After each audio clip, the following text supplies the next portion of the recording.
Hello, everyone. Welcome to Beyond Life Paranormal Podcast. I'm your host, Russell Reynolds, and we got a great show tonight. We got some awesome guests with us. I met these guests at the Paracons here in Kansas City, and they are a bunch of great group of people, good team. They investigate the paranormal out there just like we do, and they're here to talk to us tonight a little bit about their experiences and how they got started. Without further ado, let's welcome them on. I'm not going to keep them hiding backstage for too long. Let's welcome KAM Paranormal and Devin and Pam. Hey, Russell.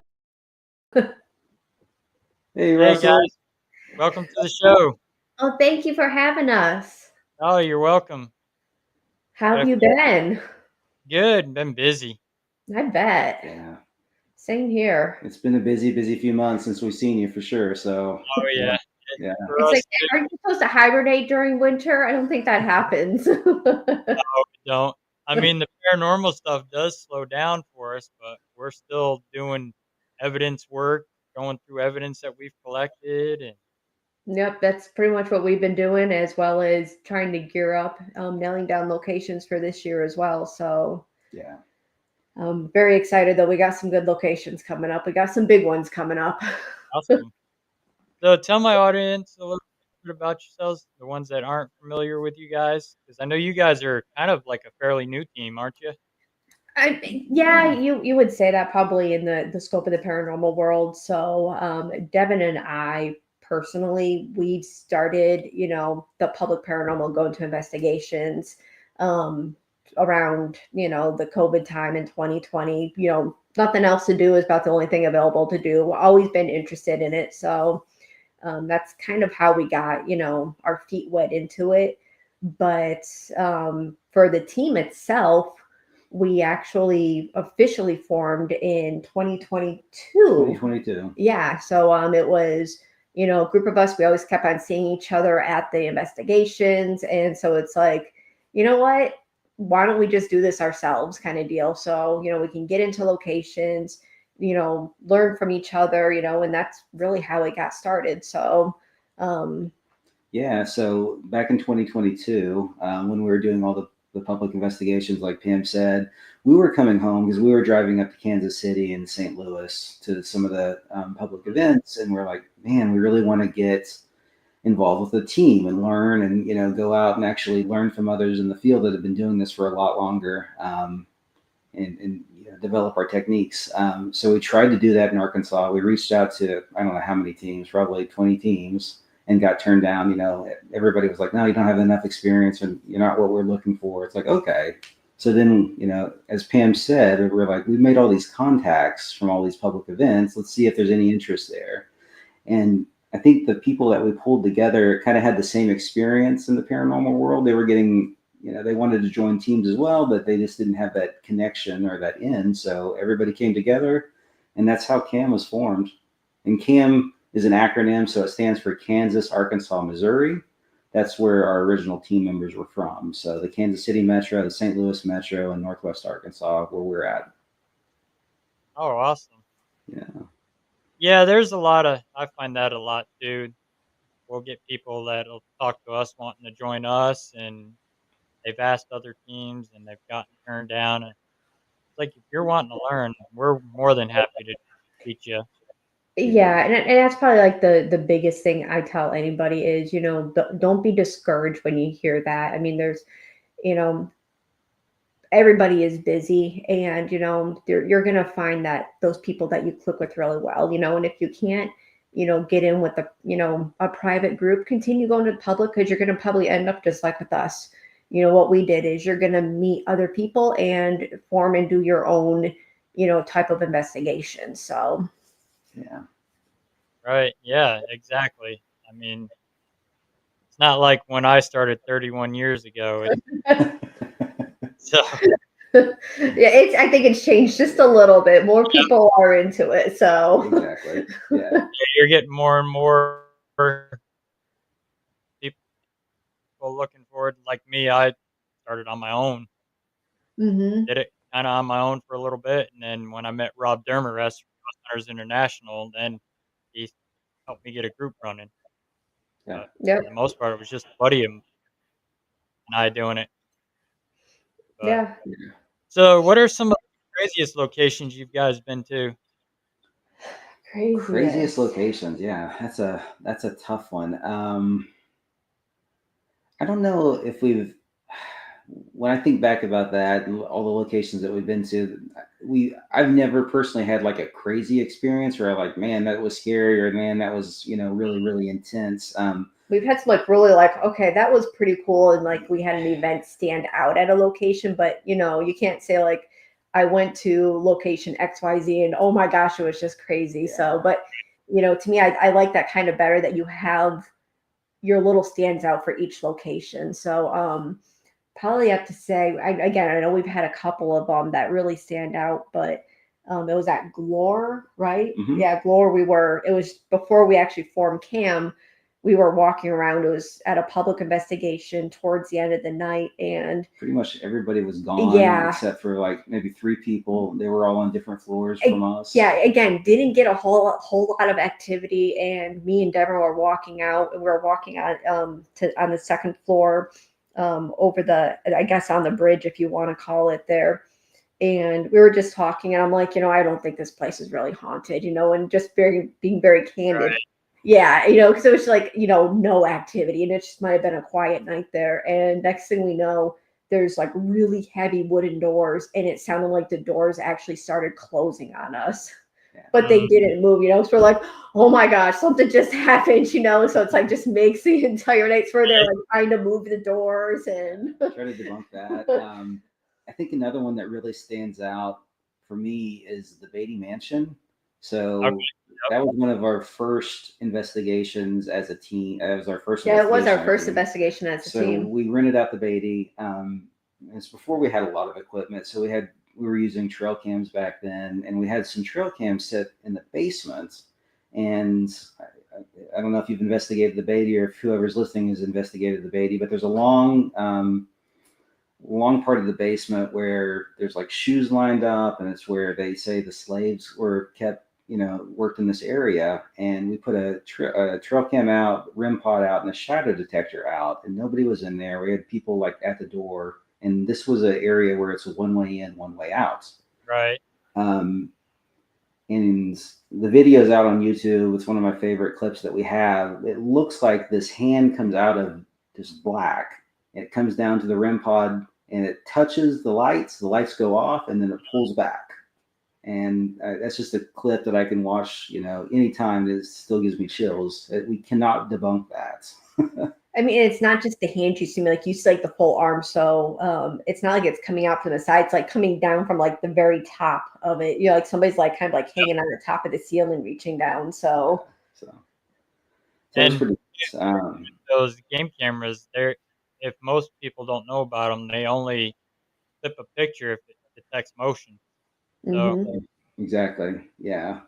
And it has a whole series. So it does, video and the picture, and you could see leading up to that, there was nothing, no one walking in, no one walking out, no movement. All of a sudden, this clip just happens, and then you see our people come back in to get the equipment. So it was pretty neat. And then I think another location that's really really active that most people probably have never heard of is the Arkansas Air and Military Museum. Ooh, I like that place. In Fayetteville, Arkansas. It's an old, not an old museum. It's an old hangar that was used in, I guess, for training purposes in World War II. It's on an airfield, and they have a lot of old equipment from different wars. Planes, helicopters, jeeps, all kinds of things, and that place is active. Yeah. So it's actually, it's not just, the airplane, but the hangar, but it's also used to be the local airport as well too. So they get a lot of activity there that's actually tied to like the pilots who used to, fly out of there. So being still an active airfield right by it, it still does get a lot of activity that kind of just spurs up from it, because they'll have like a bomber weekend, they'll have the big bomber planes come in, so it kind of helps stir stuff up, which is, definitely a nice thing. Yeah. Right. It's just a really cool museum I know. around. one down by Nevada, Missouri that's supposed to be pretty active too. It's an old military base and airfield. Do I you had a know? buddy that was I was there. going to say, is it actually active? Like, have you been able to get on and do an investigation there? Yeah, they said they would let you, but you have to have all your security clearance and everything, being it's still an active military base. Yeah, Get Okay. I can. onto the older part. Yeah. Let's see, where else would you say is really? We've done the Ashmore Estates. When we were at Ashmore, we had some activity, but I think it was a quieter night compared to what Mhm. we've seen other teams experience. We Right. did have experiences, but it wasn't one of those places where I would say, man, that was really just jam packed, eventful. Say November. It was like a 10-hour trip for us. Yeah, Yeah. So in November, two of the members here in Arkansas, Brad and Allie, they surprised us with a trip. They're like, we're going on investigation. Make sure you guys take off. We're not telling you where we're going. So we're like, okay, fun. It's like, do we need to pack? We're going like to the beach, to the mountains, and so we went over to the Harriman Hospital in Harriman, Tennessee, and we got to do that. That place is massive. Yeah. We again didn't know where we're going, kind of deal, but we actually got a lot of really good activity there. A lot of noises, a lights. I mean, like our cat balls were going off, equipment was going off. I mean, the place is massive. I definitely one we would go back to. yeah, Especially now that we understand the layout, the old hospital compared to the new hospital. We were When we actually broke up to do separate, investigations. Me and Devin went off, and then Brad and Allie went off, and we were, opposite sides of the buildings. We were like on the fourth floor. They're on the first floor in the old hospital. And we were up there doing our thing, and then it's like we heard a bang, and it felt like the building just shook. And they're like, "Oh yeah, that happens." It's like no big deal. It's like, "Oh yeah, it's like the wind blowing," and something like that. But that was really neat when that happened. And then the other thing that happened there was when we were first walking around getting a tour of the place. yeah. This kind of like was really cool, but really creepy in a way too. Is we were talking, and we were talking about something, and we were all kind of laughing. And next thing we know is we hear this little girl laughing, like we all audibly heard her laughing. It was like, did you guys hear that? There's like no kids around this area. Yeah, there was 5 people, I guess 6 people in the building with 4 investigators, and the 2 people that had to be on site just for I don't know, liability reasons. They were in their own little office, but they were giving us a tour before, and we were going down the stairwell, and it was like four stories, and we were down on the first floor, and this laugh was coming down, from above us. Right. So, wow. We had a question for you. Greg Casas, did you get over to Old South Pittsburgh That's on Hospital? our list. We haven't gone there. So it's the same owner that owns Harriman, owns Old South Pittsburgh, which is down by, I guess, the Chattanooga area. And we were up in the Smoky Mountain area. So, yeah, we want to get down there. We hear it's really good. And the people that were giving us the tour, obviously, they work at both. And they said, both locations are great. Both locations are a little different.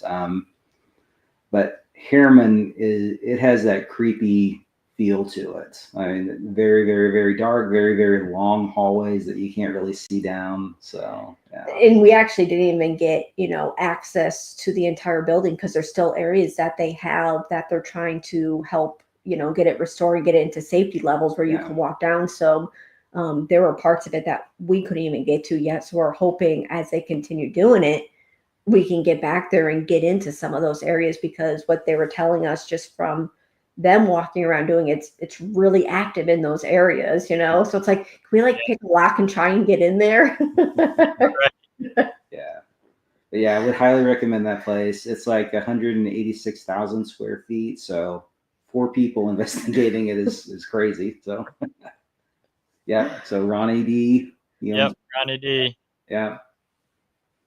My cousin said the Menger Hotel and the Alamo were pretty active spots. So I've been to the Alamo, not on an investigation, but just touring as a tourist, and it's a pretty neat location. I don't know where the Meringer Hotel is at, so Yeah, I'm not sure. I've heard of it, but I can't think of I think it's down there where the Alamo is, somewhere in okay, there. Okay. yeah. But I've heard the Alamo is really a hot spot to go to as well, so that would be neat. Not sure how easy it would be to get into since it's Right. federally Hmm. owned. I've got Tombstone on my bucket list. Yeah. So Tombstone, we were actually looking at trying to do a trip out there. It didn't, pan out for this year, but from what I was reading, there's more places out there that are opening up to allowing paranormal groups to come in. So that's nice to see that there's areas that are open to that, idea and whatnot. That's something we run into a struggle here in Northwest Arkansas is a lot of them are like, oh no, we're not haunted. It's like, are you sure we're Yeah. we're not haunted? We never will be. Yeah, we hear that a lot over there, just because people don't really want. They're not as open to it as Missouri or Kansas or any other state. Yeah, so Right. we're trying to get them. Yeah, we've had a couple of people, since we've started, where we've been able to get into locations where they, like, oh, you need a reference, who we are, and talking with different, people that we've investigated at cities and all that. They're, more open to it and actually allowing, like, okay, yeah, we can let you guys in and see, what kind of happens, and of course, you can review what we find first before we just, put it out there for the world to see. So, because that's definitely something is we want to be very respectful of the locations are, saying you're good with what we have before Right. we just put it out there. Because, some of the places, like if it's a museum, they work off of donations. I don't ever want to take away from that. So, Kim Baranski said, "Hey everybody, I just now tuned in. Y'all are from Northwest Arkansas." We we are, are. yeah, So we're by the Bentonville area. So if you're definitely familiar with the area, you're going to know what's there. So, yeah. Yep. yeah, we're in Northwest Arkansas. Greg Koss says the Menger is right in the plaza. Okay. Okay, I guess in San Antonio. Okay. Have you guys done Missouri State yet since they opened up the new areas? Yeah, so we've been Yes. there twice. The first time we were there, it was actually in 2021. Yeah, it was right after the tornado. So at that time, the dungeon cells were closed down. So you could still get into what was that cell block C, I Hmm. think. I don't know. I get the lettering confused, but you can get into the main cell block above the dungeon cells, but you couldn't get down below, I think, right? I think that's what it is, yeah. But this last time that we just went, they had a lot of the open. Some of the older buildings Yeah. they're selling off the land and decaying and ruined. So you can't get to them. You can't get into more for safety reasons. So highly recommend to anybody if Yeah. you're interested in going, go now before more buildings are actually closed off. So, but really, really cool place. Again, one I would go back to, even though we've been there twice. And as much as I would love to do a private, it's just not cost effective to do it. Len Dorman said hello to Northwest Arkansas. He's from Southeast Arkansas. Ah, That's pretty cool. I hear there's a lot of active places down there. exactly. That's one area we'd love to get down to investigate as well. We haven't made it down to the southern part of Arkansas as much as we would like to. There's a lot of historic stuff down there. And Kim said she's just outside of Little Rock. Okay, Nice. we Okay. actually have an investigation lined up in Little Rock around the same time that they're doing the Paracon down there. So, Kim, if you're going to the Paracon, would definitely love to, meet up with you if you're going to be there. Yeah. I think it's the last weekend of October. Yeah. So should be a good event. I know I just had Jenny on the show a couple weekends ago, and she said activity has picked up at the prison Okay. Okay. since they tore that other building down. Okay. That it's a neat location. So the first time we went, we caught some, I guess, REM pod activity in the death row area. That was seemed to be intelligent. We're like, can you make the REM pod beep twice or three times? We did twice first and did that, and then we do it three times, and Mhm. it did that. So That was really neat. When we went back, we caught some good EVPs, I think, down in the dungeon area, which was really neat. And we were doing some experiments in solitary confinement, right? the psych ward. No, not solitary confinement. It was death row. No, I think it's the area below. 3D. Yeah. What was it? 3D. Yeah, Mhm. 3D down where they kept the mental patients, I think. Yep, And yep, that's 3D. Yeah. 3D. So we were down there, and it was like, I don't know, probably midnight or something. And we've seen some really good shadow play. That's all I can say. Oh yeah, we were there last year with the Devil on the Run tour with Nesper and Get Haunted, and we were down in 3D with Next of Kin Paranormal, and we were doing the Human Pendulum. Okay. Okay. We were towards the back where the shower is. Yep. We were watching the shadows peeking around the corner at us Yep. because Dom from Next of Kin kept running up there to it, and we were like, Dom, stay still. Yeah. He was getting excited because he's seen it, and I was like, Dom, stay still. You got a camera pointed at it. Exactly. We were experiencing the same things. I was sitting back in a chair by the showers, and then Pam was, I guess, at the doorway, which is like halfway through, and we were both looking straight ahead and just watching, the shadow play happening all around us. So really neat place. There is a woman that actually hangs down there. We actually captured her on camera. Oh, Okay. that's cool. We asked to take a picture of her with one of the guests, and she showed up in the picture. Oh And wow. Prisons are always fun to investigate, though. Yeah, and especially that one. Yeah. that one, yeah. And I don't know if you've gone to Kansas State Pen yet. Not yet.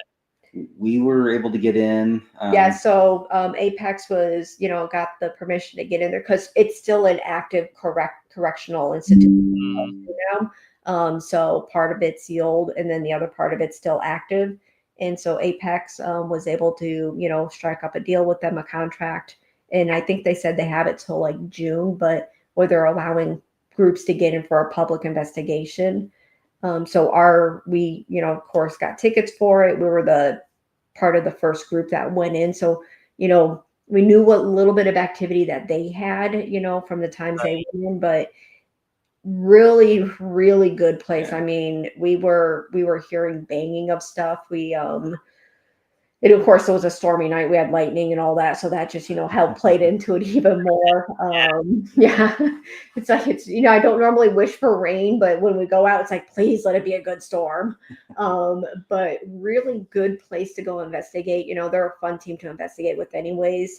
But we went into the different areas. We got up into where Johnny Cash actually played as well too in the auditorium, and we were hearing noises in there, like behind the stage kind of deal. It was like nobody was back there. We saw some shadow play back there as well too. Yeah, it's a good place to check out. I would say anybody in the KC area that wants to do a prison can't make it out to the Missouri State Pen, check out Kansas State Pen because it is worth going out to. Kim Baranski asked, whereabouts is that Paracon in Arkansas? So it's actually in Little Rock. I think it's called the MacArthur Museum, Kim, if I'm not mistaken. But you can search for, I think it's called Arkansas Paranormal Expo is what they call it, and it will pull up all the information. But it's down by, I think it's pretty close to the river. Yep, MacArthur. That's the one. Yeah, you guys sound like you had the storm like we did when we went to Waverly Hills. Oh yeah. So Waverly, actually, we're getting into it this year. Our team is going over the last weekend of August, so Labor Day weekend. We got into it, so that's really excited. So I'm hoping if you had bad storms then, we have bad storms then too. Kim says it is MacArthur. It's a cool Okay. Her ex-husband worked there in the 80s. Yeah, and Kim, I think it has a lot of old historical artifacts in it, if I'm not mistaken. So it'll be neat to, yeah, MacArthur Military Museum. So just being on site at the Paracon, hopefully we get to snoop around at some of the exhibits. So it'll be neat. Yeah, Waverly, when you guys go, definitely check out the fourth floor surgery room. Okay. Okay. If you got somebody that likes to be a guinea pig on certain things, I I think suggest we have somebody in mind we could, We've got a few. Yeah. I won't name names, Allie or Brad, but suggest doing a little role play. Lay on the Yeah. table and have somebody wheel them under the light. Play like they're sick, yelling for a doctor. Okay. okay. Yeah. See if you experience the same thing I experienced. Okay. Yeah. I have to definitely try that. That'll be fun. Well, we're looking forward to Waverly just because of It's Yeah, right. I Waverly. mean, Yeah. it's a good place. I mean, when we went the first night, we could only go one night. The first night, the team that invited us, they hardly got anything the first night. Hmm. Second day we came, it was like everybody just wanted to play all of a sudden. We're on okay. the gate door, we're seeing figures, and we had a figure peek around the corner at us. Wow. Seeing a figure looking out door window from the inside when we were outside. Okay. Is there any floor that's particularly more active than others, or is this kind of all over? Uh, it's kind of all over. I mean, like the morgue is a big hot spot. 502, we didn't get nothing up there, Hmm. Okay. Okay. but the fourth floor, even the first floor, doing the spirit box session at the round table, you will get cussed at down there. Okay. Well, we'll definitely try that then. And And what about the body shoot? Did you get anything over there? oh yeah, the body shoot, we went all the way to the bottom and we were taking still shots. And you see this black mass fill up the whole body shoot, kept getting closer and closer down to us. Wow. Okay. And then we hear the iron gate slam up top, and that iron gate is rusted open. It won't move. Okay, can we like go next weekend now? I don't want to wait. Pretty sure it's booked. Yeah. You can take a ball and you throw it from the top down. Mhm. Yeah. Sometimes they don't make it all the way down, they stop. Really? Okay. Okay. We'll have to get a ball for our. Yeah. They have them there, actually. They have them Oh, set up that's there good. for you. Oh, do they? Okay. Perfect. So I have to ask, do they have a coffee machine there? They didn't when we were there, but Okay, we're gonna definitely bring ours Okay. then. that was when they were going through all that, politics junk that was going on there at that time, and Yeah. now that the owners got it back, so they may have it now. I know they opened up the bunkhouse so you can stay in there now. Yeah. hmm We saw that. That looks really nice. So yeah, Yeah. that's a neat amenity that they have. The morgue, the there's the Waverly Hills Challenge in the morgue. You have to lay in the morgue on the slab in the refrigerator for 15 minutes by yourself. You'd want to do that at every place we find a morgue anyways, Yeah. Okay. so I didn't know about this challenge, so yeah, we'll have to tell the team about this. I don't know how many people's laid in there. I know the other team, they would go in feet first. I went in head first. Oh, did you? Okay. Yep. Yeah, I've gone into the one at Glore, but Mhm. that's the only morgue with a thing I could get into so far. So And they definitely, watch you on the security camera to see if you actually. if you actually make it So 15 what do you minutes. get if you get the 15? Do you get a shirt that says I laid in the morgue for 15 No, minutes? I didn't get nothing for it. I did it for 2 hours, but I didn't get nothing. Okay.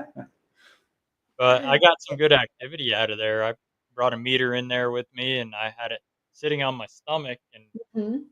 the REM pod on my meter was going off, and then we had a Boo Bear sitting on one of the embalming tables. Okay. That's nice. Yeah, we're looking forward to that one for sure. Yeah, that's been on our list for we wanted to do, and so we're like, we're just gonna, it's like, let's just pull the trigger, let's do it. So I think all but like one team member Yeah.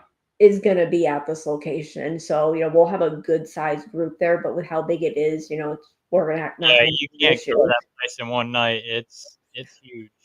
Yeah. Yeah.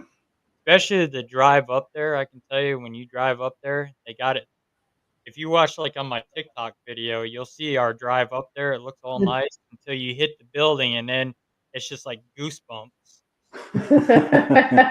Yeah, I think I've seen that one. Yeah, Where you kind of go around and it's just like Yep, it appears, Yep. yep. Yeah. And then it's just like you feel the intense feeling when you hit it and you see the front of that place. Yeah, that's definitely going to be our, I guess, the most notable place that we're going to be at for at least this year. So, yeah. And they lock you in too. You're locked in for the night. Oh, I didn't realize that. I guess at the gates they lock in. Yeah. I guess maybe that's a good thing, so you don't have random people walking up to the building. It's like that's my bigger fear. It's like you give me ghosts, all that kind of stuff all day long. You get real people there who aren't supposed to be there. That's where it gets a little creepy for me and scary. Yeah, they lock the door, so if you need to go outside, they'll let you out, but They won't let you back in. Okay. you're locked in for the night until 4 a.m. Okay. Good to know. Yeah. You got a balcony where people can go out and smoke. You got team members that smoke, and you've got a gear room with that actually has power too, right? yep. Okay. Okay. That's good. Yep, they got a whole big room that you with tables set up that you can put your equipment on if you need to charge stuff or anything like that. Yeah, perfect. Sounds like they've done this a couple of times, so I think we'll be safe. Yeah. Yeah, when we did the fourth floor surgery room, I laid on that table and I got pinned to the table by something Really? Really? when we were doing that. I'm hoping they're watching, but I'm hoping they're not watching because I want to have a little surprise for them. It was intense, and then we heard noise. We had a motion light sitting in the doorway, and motion light kicked on. So I went to sit up, and I couldn't move. My arms felt like somebody took their hands and went like this, holding me by the chest, holding my arms, my legs. Wow. And then we hear two loud female screams from the hallway. So we tried to debunk it. I texted that other team, find out where they're at because they had females with them. Yeah. We were up on the other side of the building, up on the 5th floor, out on the roof doing an Estes method. Oh wow. That's pretty neat. Yeah. And then I seen the creeper. Oh, Okay, yeah, I've heard about the creeper there. The creeper is one I would like to see. Yeah, he likes to crawl. He crawls across the floor, the ceiling, the walls. We learned that the theory behind him was a man that was there. He was paralyzed, and he would go down to maintenance every week to get his wheelchair oiled. Hmm. Well, he went down there and he was calling out for people. There was nobody, and somehow he managed to wheel himself off the loading dock and face plant into the pavement. Wow. Oh Killing wow. Yeah. So they think he might be the creeper that crawls across the floor. Okay. That would make sense. Yeah. That's logical. So yeah. Yeah, he was on where the sister's room was, where we started off. He was out there on that catwalk out there, and my one member at the time, she was smoking, so I was just milling around there, just watching. And my other member comes over and he's like, "You see something?" I said, "See that shadow down there crawling across the floor?" He's seeing it. He's like, "You keep the camera at it. I'm gonna go towards it." As Yeah. fast as I got down there, he went up over the wall down to the next floor. Wow. Wow. So we started off in the sister's room, and that's when that thunderstorm come ripping through. Yeah. We hear a loud metallic door bang, Hmm. and it rattled the whole building. I mean, you could feel it vibrate the building, Yeah. and couldn't find where it came from. And I've talked to several other people that have been there, and they've experienced the exact same thing. Hmm. If anything, I'm hoping for even like a fraction of this stuff you're experiencing. So Exactly. Just something. Yeah. Well, I can tell you that one on the first floor, he's not very friendly. Okay. He does not like men. He does not like women. Okay. Doesn't like anybody then. Yeah. It sounds like my kind of person. We got a video of that session that we did down there, and we had a K2 hmm millimeter with REM pod, and I had the REM pod active too on it, and then another K2, and it kept going in circle back and forth. Wow. Hmm. Okay. That's pretty neat. Yeah. It gives us some good ideas of what we need to do on the investigation. And if you got a skeptic with them, let them ask the questions. If you're breaking out there for what? If you got a skeptic with you, let them ask. Oh, Okay. yeah. Yeah, we'll definitely do that. We're all kind of skeptical on the KAM side, so that's kind of what we do. We go in, we try to debunk, we try to use logic and everything to. I'm sure a lot of other teams do that as well, so it's not just us, but that's how we operate. We go in and try to disprove something, and if we can't, then that's really what we want to showcase. So I think those are neat. We used to hang out and watch Highlander in the auditorium. At MacArthur, I guess, Kim. That's neat. That's Len down there. Yeah. Yeah, so like what he was saying, we try and do a lot of debunking and all that. And it's funny if you watch, if we ever show like, what we're doing outside of just what we find is, what we're doing to try to debunk the stuff. I mean, we're kind of we'll be like jumping around, banging on stuff, looking like idiots doing it. I'll tell you, Waverly, you're gonna have a hard time debunking a lot of that. Oh, Yeah. up for the challenge. I mean, that's part of the fun that we like going in and doing is, trying to figure that stuff out, what it possibly could be other than that, because once you rule out everything else, all that's left is the paranormal. So Yeah. There was one bang that we were able to rule out. Some of the windows have plastic over them, so when that wind okay. comes through there, it'll suck them in and out and make a loud bang. Yeah. Because Okay. that got us. We were walking through that door, and that thunderstorm was still coming through, and that did that. It was enough. It made all three of us jump. Really? Okay. And we were sitting there watching. I had the night vision camera, and I pointed it at it, and I was watching it suck in and out. Yeah. Okay. Yeah. Pressure. So, Yeah, I'll have to keep that in mind then. And the body chute, when it rains or anything like that, it does get cold down when you start getting down lower in it. Okay. How deep does it go? Like how far? Do you remember? It's well over a mile down there. Okay. Wow. Okay. It's all inclined all the way down Yeah. because they used to send the gurneys down through there. They just put them on that ramp and just send them on their own down through there. The old lanterns are still hanging from the ceiling down there. Okay. Wow. That's so neat. Yeah. And then the first floor hallway where the morgue and stuff is, tell you right now, have your flashlight in there in the dark because all the walls are painted black. Oh wow. Okay. So you won't be able to see. They use that for a haunted house for a Halloween attraction. I see. Okay. Yeah. Our tour guide Vince, he turned the lights off and he says, "Would you be able to navigate this hallway in the pitch black?"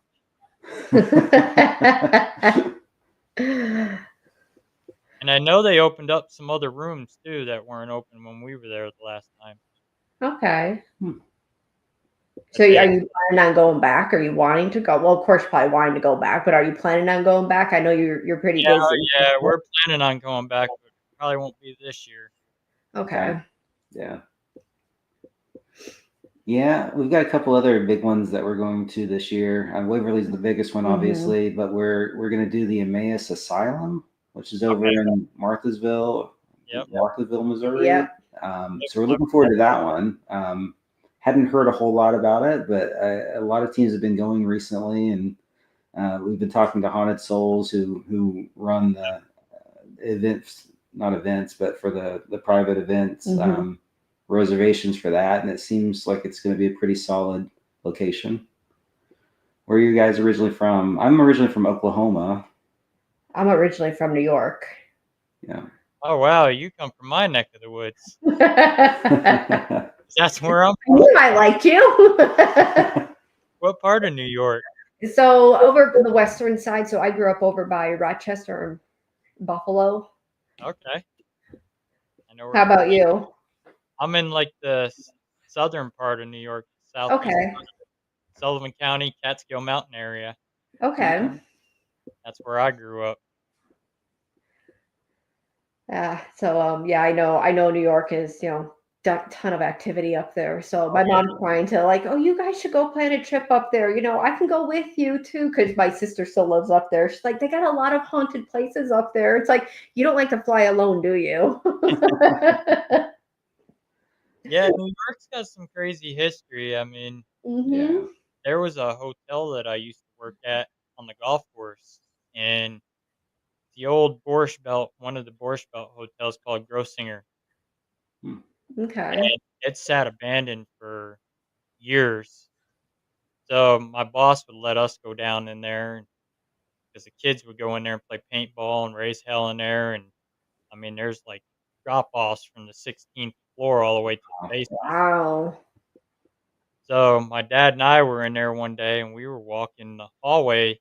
He come from this direction and I come from the other direction. We both watched this hotel room door fly open with force and then slam shut with force. So we figured maybe the homeless guy in there or something Hmm.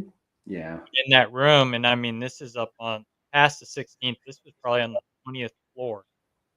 Wow. Walked in that room. There was no place for him to hide. The closet doors are all bashed open. The bed, you can't get underneath it, and he can't jump out the window. Yeah. And we Wow. couldn't explain that. And then we seen a shadow down in the basement run through the tunnel. Wow. So I went running after it. My dad circled around the other side to see if he can intercept it. Ran out, went outside, and went under the basement in one of the other houses that were collapsing. Wow. Yeah. And the owner, she had died in her home Okay. Hmm. right next to the hotel. What was the name of the hotel again, Russell? Gross Singers. Gross Singers. Okay. Okay. It was in Liberty, New York. Gotcha. They actually finally just ripped it down a couple of years ago. Yeah, there's one in Buffalo that's supposed to be extremely haunted. I can't recall the name right now, but I know Destination Fear did an episode there. Okay, yep, I know which one you're talking about. Yep. And that I've seems been pretty past crazy. Yeah, yeah. And then there's Rolling Hills Yeah. Asylum, which I'd love to get in there someday. Rolling Hills. Yep. Yeah, Most people plan vacations to go to the beach and all. We're like, planning vacations to go where can we do investigations at, and work's always like asking like, so any good investigations is like you're like the only people we know that do this are like really fascinated about it. So it's a great icebreaker at work always. Like, what do you guys do for a hobby? Oh, paranormal investigator. They're like, oh, that's cool. Yeah, that's like my job that I work at now. The head maintenance guy, he's fascinated by the paranormal. He knows KD and them, and yeah, they're talking about me about all the stuff. And he was telling them when I got hired about what I do, and the school is haunted. There's the old gym is haunted, and the one that works at night with me, we're not doing any ghost busting. Who wants to do ghost busting? He goes by himself. I'll go home. So He, one of the coworkers I have, she was asking me one time, well, what are you doing this weekend? I'm like, well, we're doing a paranormal investigation. Come to find out, she absolutely loves that stuff too. So is our husband. So, um, she's like, would love to do an investigation with you. And she's up in, St. Louis. And so our first time we ever met together, because, we both work, 6 hours away from each other, was at Ashmore Estates. It's for the first time we actually met. And so right. she's part of the team now. So, half the time we maybe talk work, and then the other, 3/4 of the time we talk about everything paranormal. Yeah, that's our one day one. She's like that too. She loves the paranormal, fascinated. Mhm. Her grandkids watch it. They watch Zach and all them on TV, and they watched my cousin John Zaffis, and then they found out I was working there, and they're like, relative of John Zaffis. yeah. So So, have you experienced anything in the school that you work at? Last night I was shutting lights off there by myself, and I walked in the old gym because they all say it's haunted. It gives a creepy feeling. Night before, it felt nothing to me. Hmm. Last night kind of gave that feeling like I was being watched. There was something there, and then I asked for it to make a noise, and I hear, "Not." I was like, "You gotta do better than that. I want it loud." And then it did it again, even louder. Okay. Okay, now you confirm that you are here, Yeah. not just hearing the building making noise. But the night before in the new gym, they had these mats on the floor, and they had this band stretched across. This band sitting there going like this. Oh, Hmm. wow. And I walked over there to check for any airflow, and they've got flags hanging. None of the flags were moving. Okay. Oh. This Yeah. band was just sitting there going up and down. And I Yeah. found out they held a funeral in that gym. Okay. Okay. Yeah.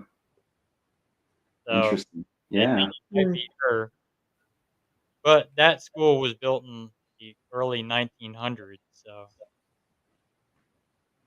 I got Okay. looking at some of the old senior photos, and I think the oldest one was 1903. Oh, wow. Wow. Now, the other school that I used to work at, that one's extremely haunted. I was there for like 5 years. The experiences I've got out of there being up there by myself, I mean, I've heard our cooks being mocked, their voices when I'm the only one in the building. I've heard teachers mocked. Mm-hmm. Wow. Okay. We've done 3 investigations of that place, and the south end of the building was built in the '90s. The bathroom back there, we had pulled the door shut all the way and latched it. Yeah. We left, went to dinner, come back, I reviewed footage, and you see fingers like this grabbing from the inside of the door, pulling the door open. Mm-hmm. Wow. Okay. And my dad had watched a figure in the kitchen where we had our DVR set up move in front of the stove and started messing with the spoons and the pots, moving them around. And then he saw one on the 3rd floor. We were sitting in the hallway doing an EVP session, and he watched a figure standing over the top of me in the camera. Wow. Okay. Yeah. Sounds like a Uh, pretty active place. Yeah. Yeah. yeah, it is. And then sometimes it'll be quiet there. Yeah. Mm-hmm. Have you all investigated the Crescent? Oh, Crescent Hell yeah. Hotel, Eureka Springs. That's what Yeah. it's famous for. Yeah. So we've been to the Crescent. We've done investigations there.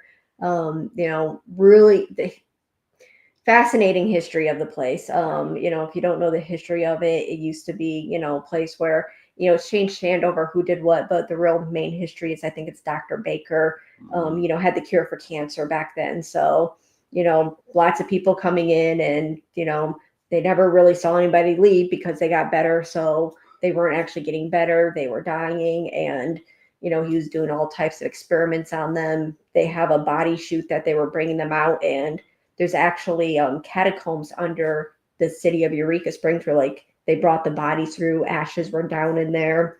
But yeah, the Crescent's, definitely a really neat place to go and do investigations for. Yeah. Interesting fact, he didn't get arrested because of what he was doing at the hospital. He got arrested because of mail fraud, Yeah. of all things. So if you're listening, don't get it messing with the government and mail fraud. Right. But yeah, Eureka Springs with the Crescent, been there. Crystal captures paranormal. She does a lot out there at the Crescent. She's a local paranormal Mhm. team that we have We team investigated up with, but Yeah. she absolutely loves the Crescent. Been out there a couple of times, and even not just the Crescent, but there's the Basin Hotel there as well too. That's in downtown Eureka Springs, right over the springs and all that kind of stuff. That's really active too. So, it's not all just the Crescent. There's other places there as well. Yeah, and Basin's owned by the same. Mhm. They're owned by the same company that owns the Crescent. Both of them, I think, are probably pretty haunted. Yep. And then I know they're also asking about the Pea Ridge battlefield.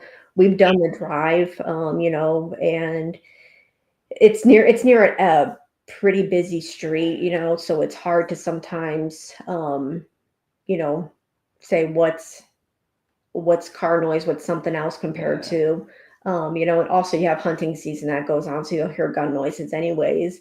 But for an actual investigation, we haven't been able to get out there yet because being federal lands and all that's a little bit tougher to get on and do. Yeah. They have some rules. It's on our list to get out there. We'd love to get out and investigate a battlefield, and Pea Ridge is right there. Hmm. So we'll eventually get it once we get cleared to do it. That's some of the Missouri battlefields are the same way because they're state parks. Yep. Yeah. They will let you investigate them at night, but you have to actually pay to keep a ranger on all night. And Yeah. that's how this is as well. So this one's a national Hmm. national park, not a national park. It's a national site, I think, is what Yeah. it is. So you've got to fill out an application. They said you may or may not hear back, Right. depending on what they say. Yep. And then once you do get approved, then you have to pay to have the ranger there on site with you as well. So And they make some pretty good money from what we're understanding of being paid to stay Oh, on site. oh yeah, they do. Yeah. yeah. We've been to the ones in Lexington and we've been to the ones in Springfield, Okay. and there's some pretty active battlefields out there. Yeah. I mean, yeah, we have, Civil War was fought down here too, some pretty big battles. But I mean, yeah, we got a lot of battlefields near us in, Northwest Arkansas. And, some of them you can go on, but a lot of them, it's like when it hits a certain time, it's like they don't allow anybody on site no matter what. So, they always do reenactments and, we try and go to the stuff during the day if possible because, it's activity just doesn't happen at night. Contrary to everybody believes, activity just doesn't happen at night. Well, we'll have to during the day too. I mean, especially Yeah. Gettysburg, Yep. Yeah. good example. I mean, you'll hear cannons going off in the middle of the day and see Hmm. smoke rolling up over trees. Yeah. But I mean, yeah, the battlefields are a little bit tougher to get on, but they're always on the list because they're kind of right in the backyard for us. and even Gettysburg, they won't allow you on there at night. There's people that do sneak on there at night. Yeah. But I was told by somebody out there that if they catch you with paranormal equipment out there, they'll confiscate it. I've heard I, that. I I've I could heard. believe Yeah. that. So we went when we were over at Harriman Hospital. We stopped over at Brushy Mountain, State Pen to go check out that. And as soon as you walk in, there's a big sign you can't miss it. It says, "If you have paranormal equipment, you better leave it in the car because if we catch you, you are going to get thrown out." Yeah. So But I had my equipment out there and we didn't get in trouble with it. That's We were good. just walking around with meters and stuff like mhm. that, spirit box, and Yeah. because we had a group of ladies stop us, they knew what we were up to, and saw us taking equipment out of the car, and they flagged us down. They sat and waited till we got done. We come back out, and they were like, "Capture anything out there?" Like, yeah, we got a few Yeah. going on out there. Yeah. But when you do like the tour of the Jenny Wade house at night, the ghosts, they'll let you bring equipment in as long as it's not noisy. Okay. Okay. They will allow it on the tour. That's good. Okay. Yeah. We've been on a few ghost tours that will allow you to have, Mhm. or they'll pass out, the EMF K2 meters or something, So it's, Yeah, I brought my digital recorder in, my millimeter with REM pod. I just left the REM pod off, and we brought a tripwire in.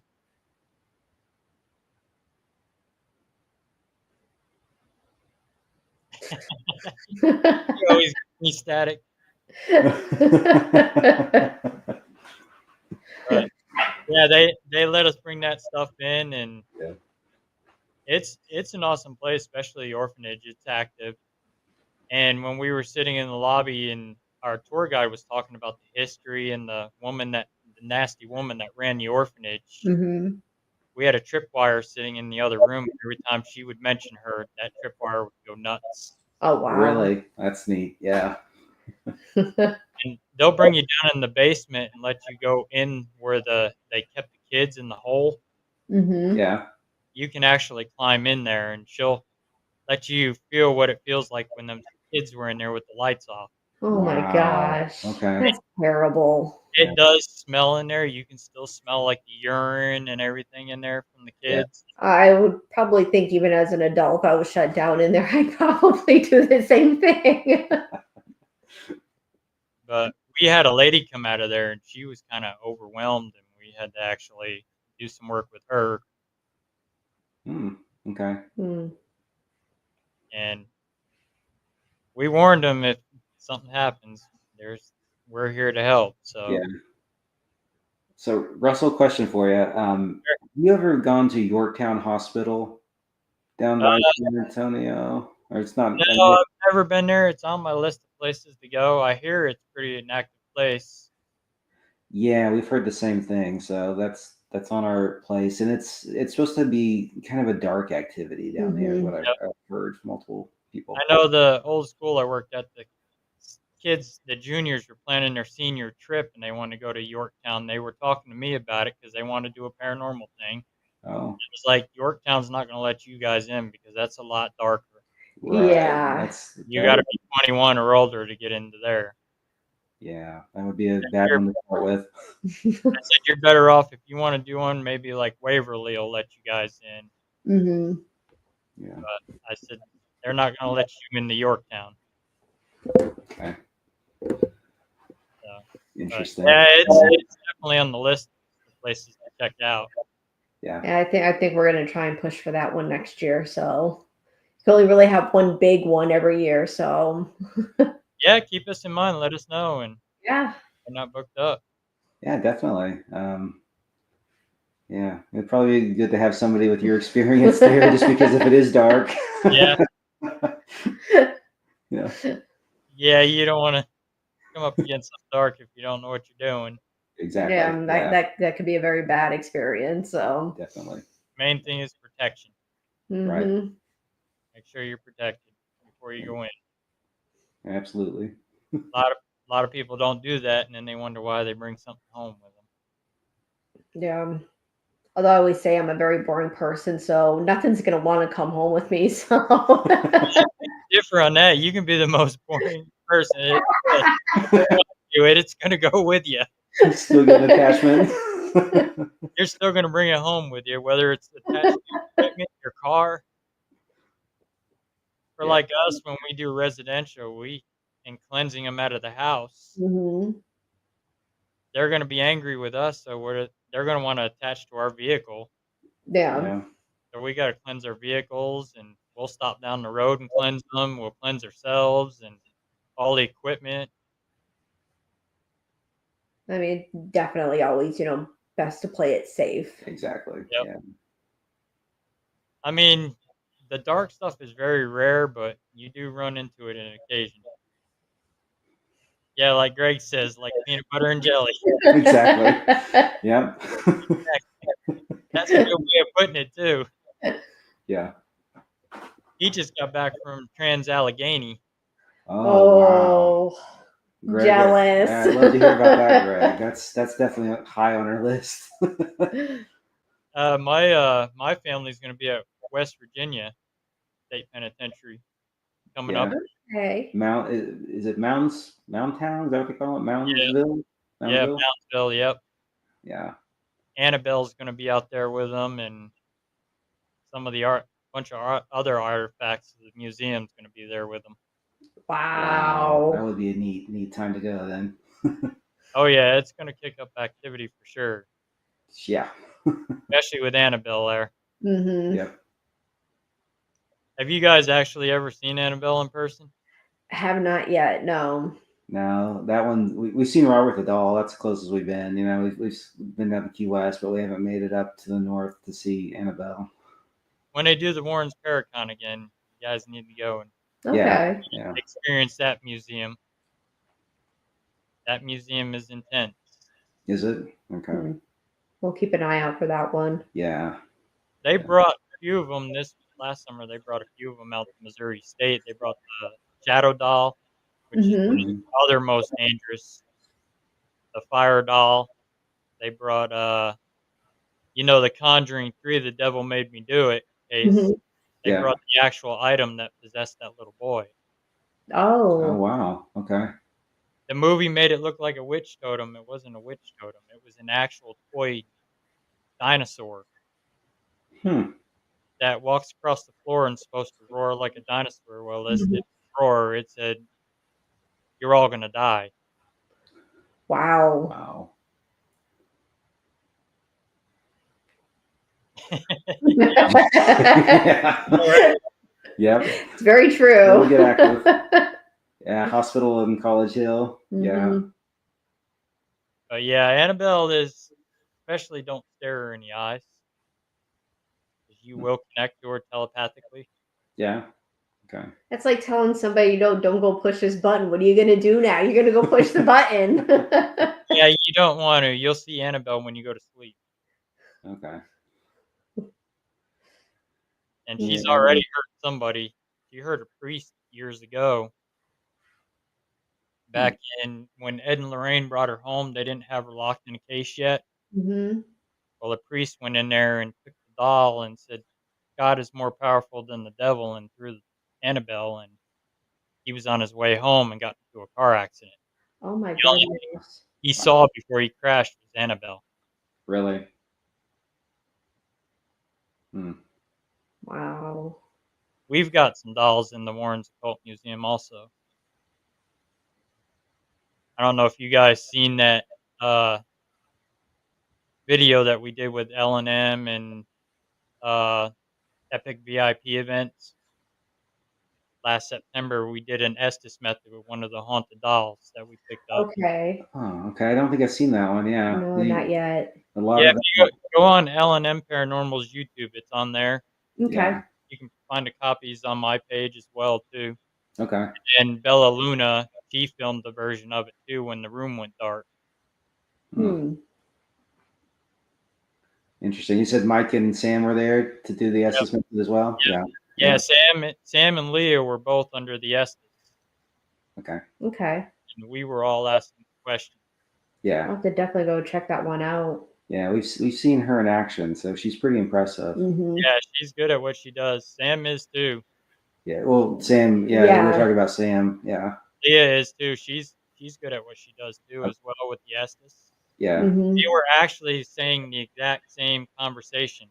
Really. Wow. Wow. They're in double Estes, so. Yeah.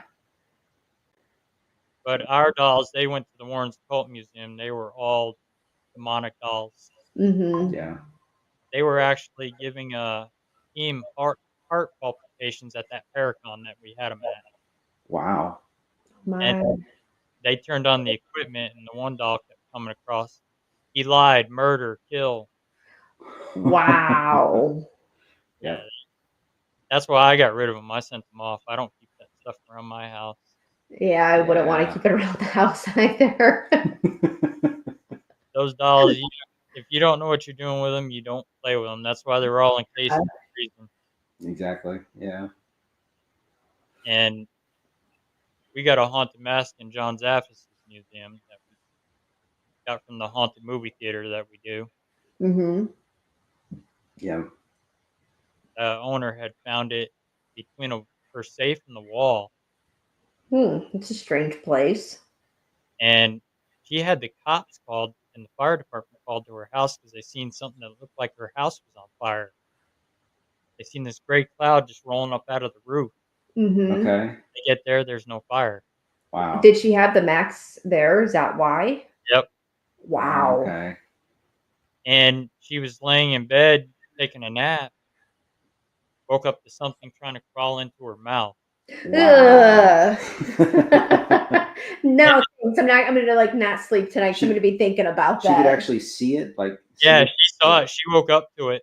Wow. Like, was she like? I guess like she had to like felt something then to like make her wake up. Yeah, she did. And then the grandchild seen someone look like grandma going out the front door while grandma was still laying in bed.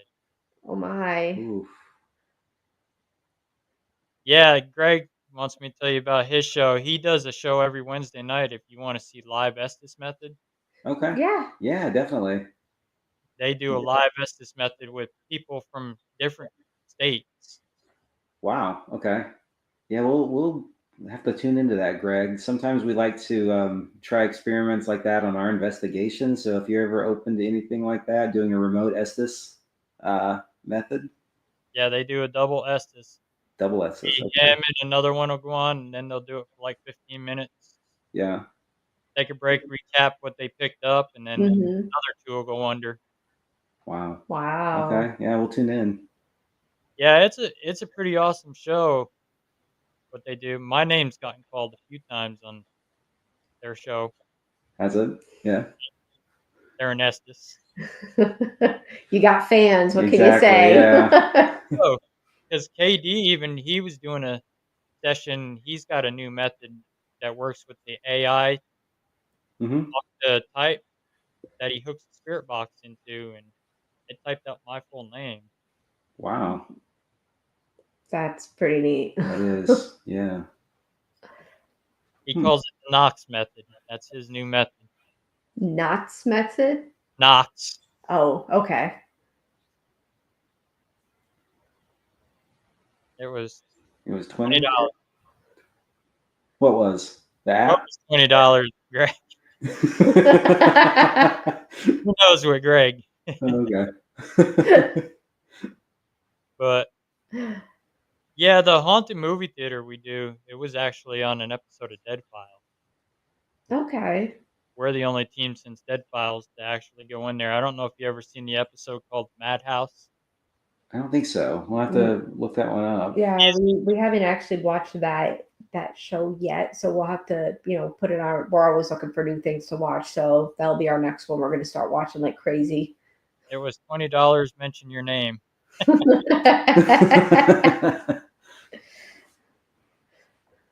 While you're all in Little Rock at the Paracon, you should see if you could investigate the Empress of Little Rock off 22nd in Louisiana area.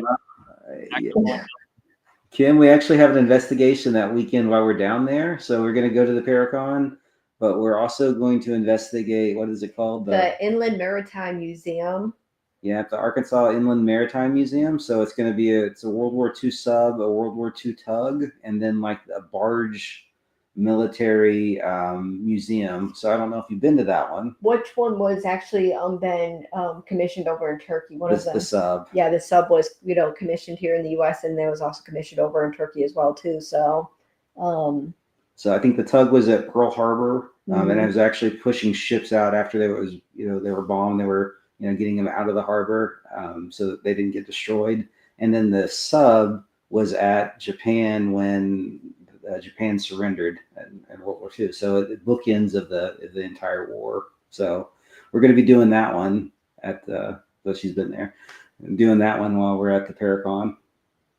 Oh, nice. Yeah. Yeah, we're gonna be doing one with KAM Paranormal in September, right down the road from right after the Paracon.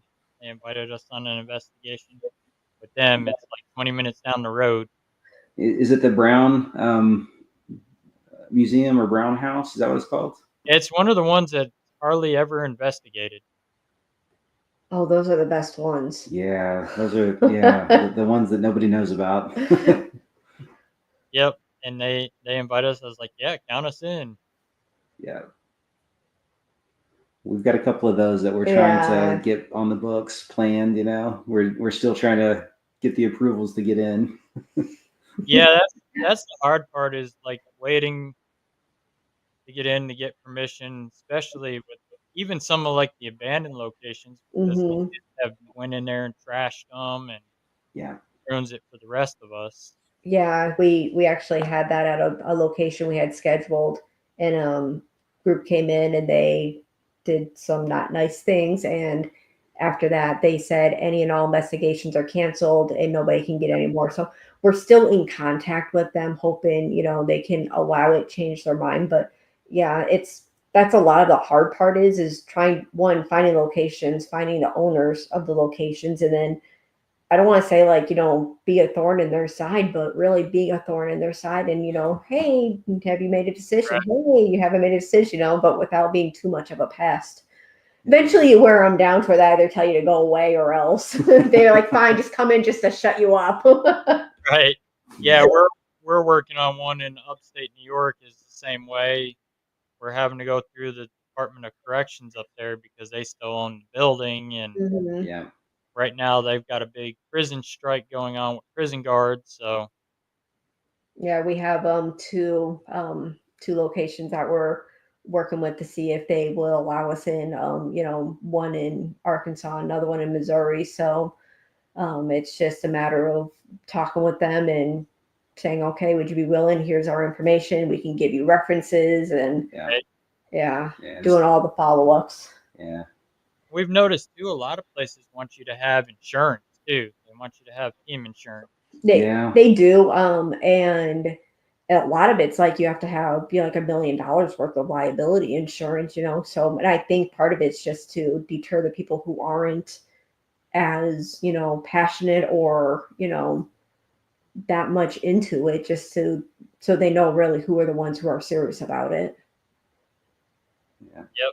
And that's tough because I mean some people wreck it for other groups. Mhm. That definitely happens. And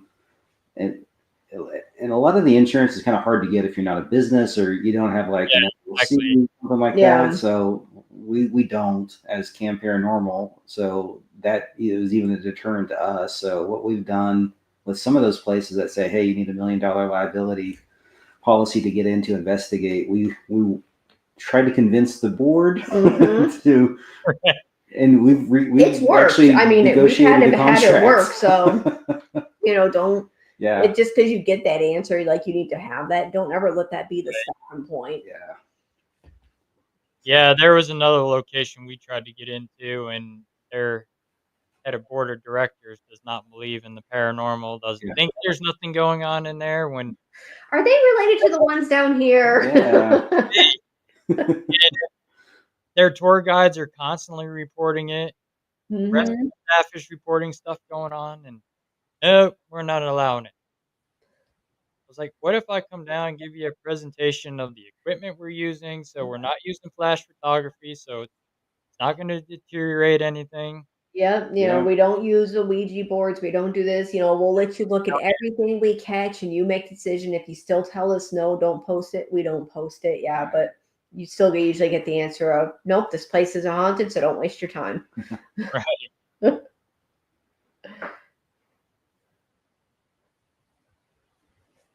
Just talk about you need, yep. Yeah. Yeah, you do. I mean, with all these locations now and liabilities and people getting, Hmm. especially if you're bringing people in and getting hurt, and Yep. Yeah.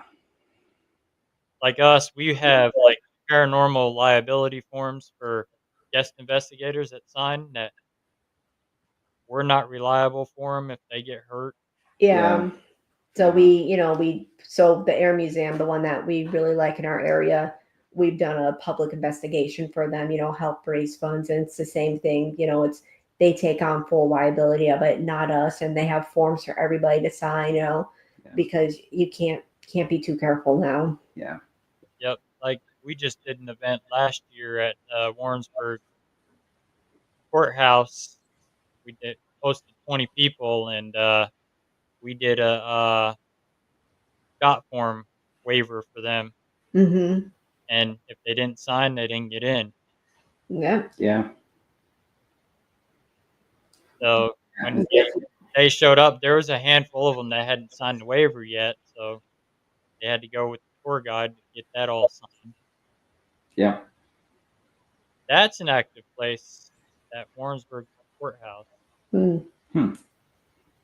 It we had the tripwire up there, and we were down. He was Tour guides were talking about the judge that had been murdered there, and he's known to pace the upper floor back and forth between the two rooms. So that's where we hung the tripwire.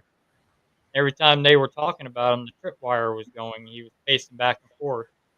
Wow. Okay. We had a girl sitting in the chair, so we decided to do the knock game. Knock once for yes, twice for no. And I said, knock once for yes, you understand me. Knock twice for no if you don't understand me. Well, this girl sitting in the chair, and it lifted the back end of her chair up, slammed it on the floor. Really? I take that as a knock once for yes, understood. Yeah. Yeah. And I thought it was her. Maybe she moved because it happened right on cue. Mm-hmm. And they don't work on cue when you ask them to do something. Oh no, never. But this one did. It worked on cue, and he swore she did not move. And we were doing an Estes method in the library museum part, Yeah. and they were doing an Estes method at the same time in the courthouse, and they were both coinciding, saying the exact same thing. Wow. The tour So guide running back and forth, listening to it, and they were when we took a break to recap, they were like, "Those Estes were saying the exact same thing." I can't say location. The place that we went to, they don't want their name to be known or anything, but it's a local area. We went to and we did an investigation. He actually surprised me for my birthday. He's like, "Never can go to investigation for your birthday," and so we went to this location and we had REM pods set out, and all REM pods were going, and they were like spread out, were going off at the same time, and then they all stop at the same time. Mhm. And they were actually reacting to on cue, like you make them go off, and they would go off and then stop. I mean, like it was probably the best activity we've ever gotten at a location, just because of the reaction that we were, the interaction that we were getting with it. You know Right. what I'm talking Yeah, I about? know which one Yeah. you're talking about, and it was neat. We tried to debunk it, of course. It's like, is it radio? Is it some other Right. frequency? So we're Yep. going around with all the gear and readers and everything. It's like, no, this is like zero baseline Yeah, everywhere. couldn't figure it out, and again, because of how spread out they were, it's like there would be no reason why they would be, doing Yeah, exactly at exactly. the same time. Yeah. Greg said we got EVPs of James Earl Ray at Brushy Mountain outside of Cell. That's cool. Yeah, we tried to do some stuff, but we had to be careful. Yeah, we didn't get anything around his cell. We took some pictures and everything, Mhm. but down in the hole, we did bring in a cat ball or two, and we had some things set out, and we had some Right. lights going on. So Pretty much, if it couldn't fit in the pockets, it wasn't coming in with us. yeah, Yeah, we did that at the Jesse James Farmhouse Museum. They don't allow equipment in there, and yeah, we knew the tour guide, and she knew what we did. And I snuck a digital voice recorder in my pocket, Hmm. microphone sticking out, and yeah. You can sometimes get some good tour guides that will, turn a blind eye for you. yeah, she did for us. And the whole reason we went there was to try to debunk a picture that got sent to us that the tour Okay. guide sent. Oh, Were you able to debunk it? Nope. hmm. Wow. They took a picture outside the back of the house where the firebomb had went through the window that Mhm. killed Jesse James's little brother. Well, in the window, they got the picture of Zerelda, Jesse's mother, dressed in the 1800s period clothing. So we were Wow. thinking maybe there was a picture on the wall Yeah. that was reflecting through. There's no picture. She let us come back through after the tour and look at it, and we looked all over the place. Nothing. Hmm. We decided to all take a picture, that same spot in that window, and you look in between myself and my one friend, and you see a cowboy hat. Really? So Yeah. you look beside my dad, and you see Jesse James is in the window. Oh, wow. And That's it neat. looked like the young Jesse. Okay. Hmm. Hmm. And so she's like, "If you wanna go up in the slave quarters up there, you can do whatever you want up there." So we did a spirit box session up there, and I come across and I asked Jesse James, "Are you here?" And he replied with a yes. Wow. I said, "Is Frank here with you?" "Yes." And then you hear a little kid come on, goes, "I'm here too," That's so cool. That is cool. which was his little brother that was killed there. But even in the museum, we were running the recorders down through there, and Hmm. I got by Frank's wife's dress, and you can hear a woman humming a tune. Okay. Hmm. And then you hear a man say hello, when we're by the top of Jesse's coffin. Okay. Yeah. So Interesting. Yeah. So we investigated what the 1859 Marshall Museum at Independence, Mhm. Missouri. So, and the reason I'm bringing that up is because Frank James had a cell there. He was incarcerated there for yeah, an amount of Yep. time, and we actually got some activity in that cell. I don't know why, because he didn't actually die there. They released him, but I mean, it was pretty active place for REM pod activity, Yeah. just in the whole old jail, so in general. But his cell was pretty active. that the Warrensburg courthouse. Frank James was in a cell. They had him outside there in a cell. Yeah, Everybody could see him saying, "Hey, look, I got Frank James." yeah, Mhm. Gallatin was the same way. That's where they had robbed that bank, and they got ambushed, yeah, and they made it here to Mooresville, Missouri. There's a cave not too far from my house where they hid out, and there's an old hotel there where this doctor. There's a spring right there, and pigs were getting cured of cholera fever. So these people that had it, this doctor thought, oh, if it's curing the pigs, it's going to cure people. So he brought all these patients there, yeah. fixed this hotel up as a hospital. They were drinking this water out of the spring. They all ended up dying, including the doctor. Really? Oh wow. And the hotel is still there, but it's actually fallen in now. Mm. Okay. But we've also got the notorious Copelands not too far from here too. Yeah. And there's plenty of people that go out there at night. I tell people don't go out there because their son owns it and he still lives there, and they'll crack Oh, Mhm. a shotgun if you go out there. yeah. That's not Yeah. good. But We got a couple of those places you don't go there because yeah, and he changed the house too. It don't look like Rand Fay Copeland's farm anymore. He's changed everything around so people would stop coming out there, but everybody knows that it's Rand yeah. Fay Copeland's. Yeah. Hmm. Have you guys been up to the Indiana state? Not not yet. No.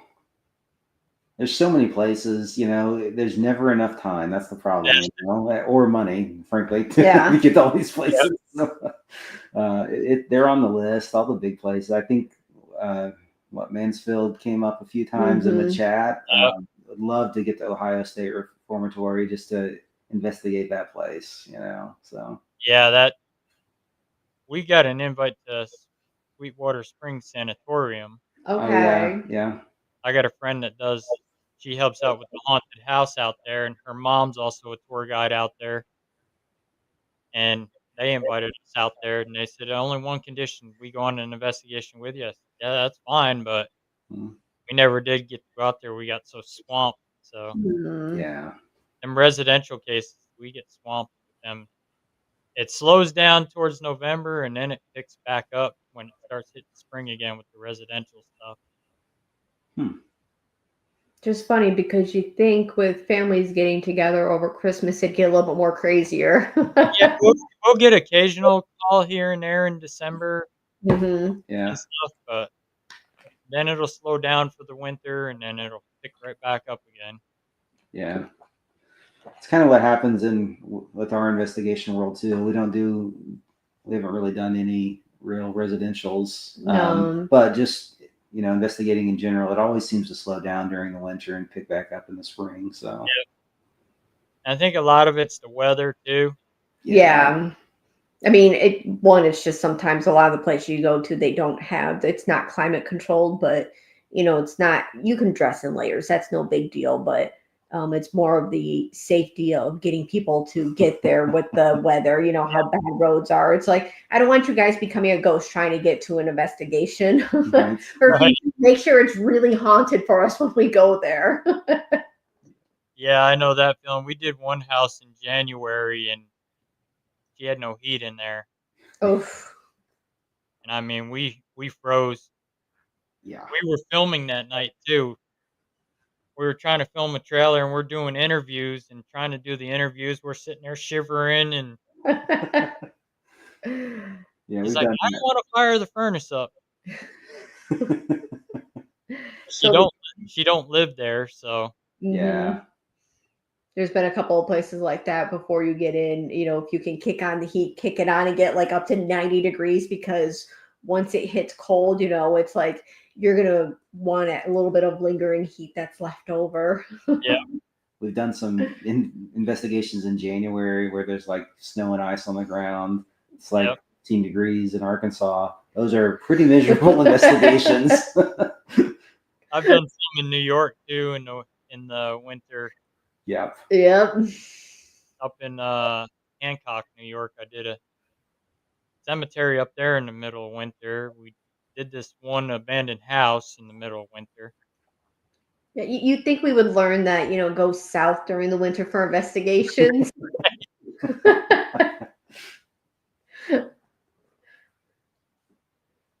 And where do you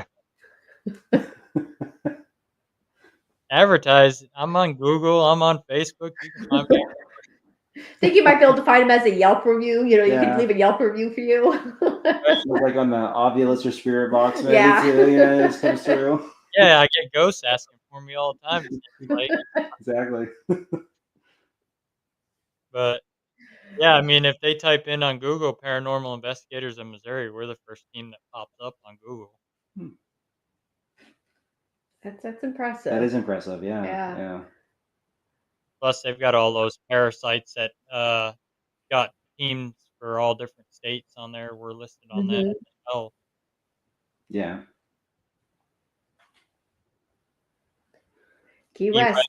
It's where we saw Robert the doll. So Yeah. I actually got to take home a little baby Robert with me. He's, stuffed animal, not the real thing.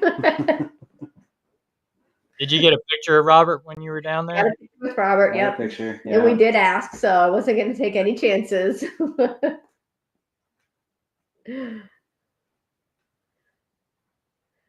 So how we got started, we'll give you the cliff notes. Nancy is started in 2020 with the public investigations and kept on seeing the same people at them. So met up in 2022 at, we're just like, hey, let's get together, do a private. And from there, um, really started doing that because couldn't find other groups to team up with, because they were just, max out for people, didn't have enough experience. So that's how we got started. Yeah. So it's been a good ride since. Yeah. I mean, we're always constantly, learning new things. I mean, we're very fresh to the area.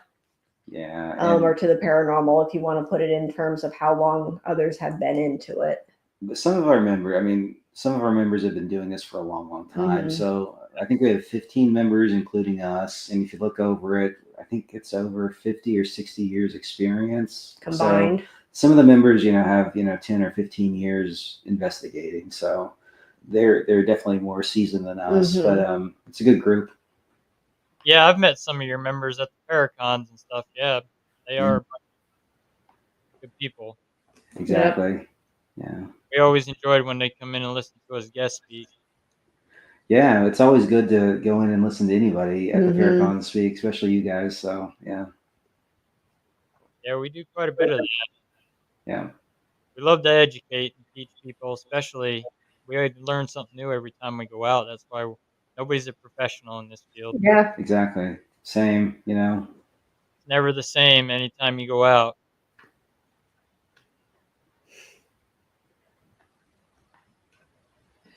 It's like one day someone walked in my room and screamed at no, not like that. Yeah. Now, Nancy, you're looking me up on Yelp. I expect a good review. 5 stars. Exactly.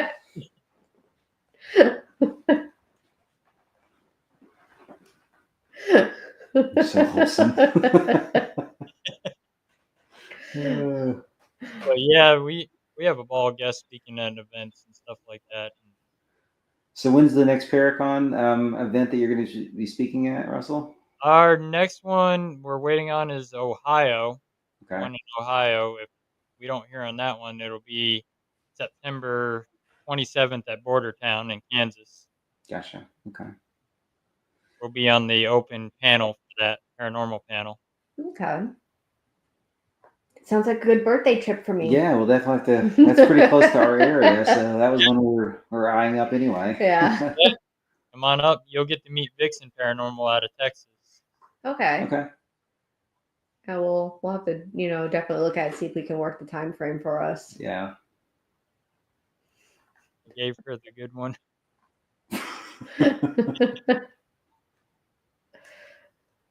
Yeah, it's just way too damn cold up there. I used to live up there. It's way too damn cold.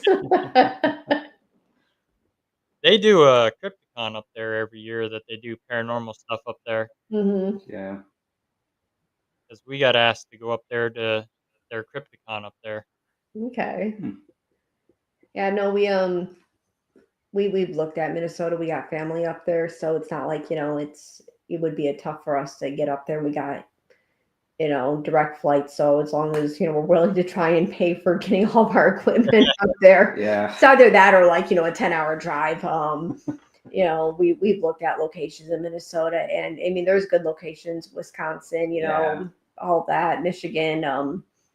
So it's just a matter of finding the time to get them planned and doing it. I mean, because we're willing to make the trip for, that long one, but a lot of the team, they just can't because other obligations, kids, stuff like that. We got the kid in the back here that we have to worry about. Um,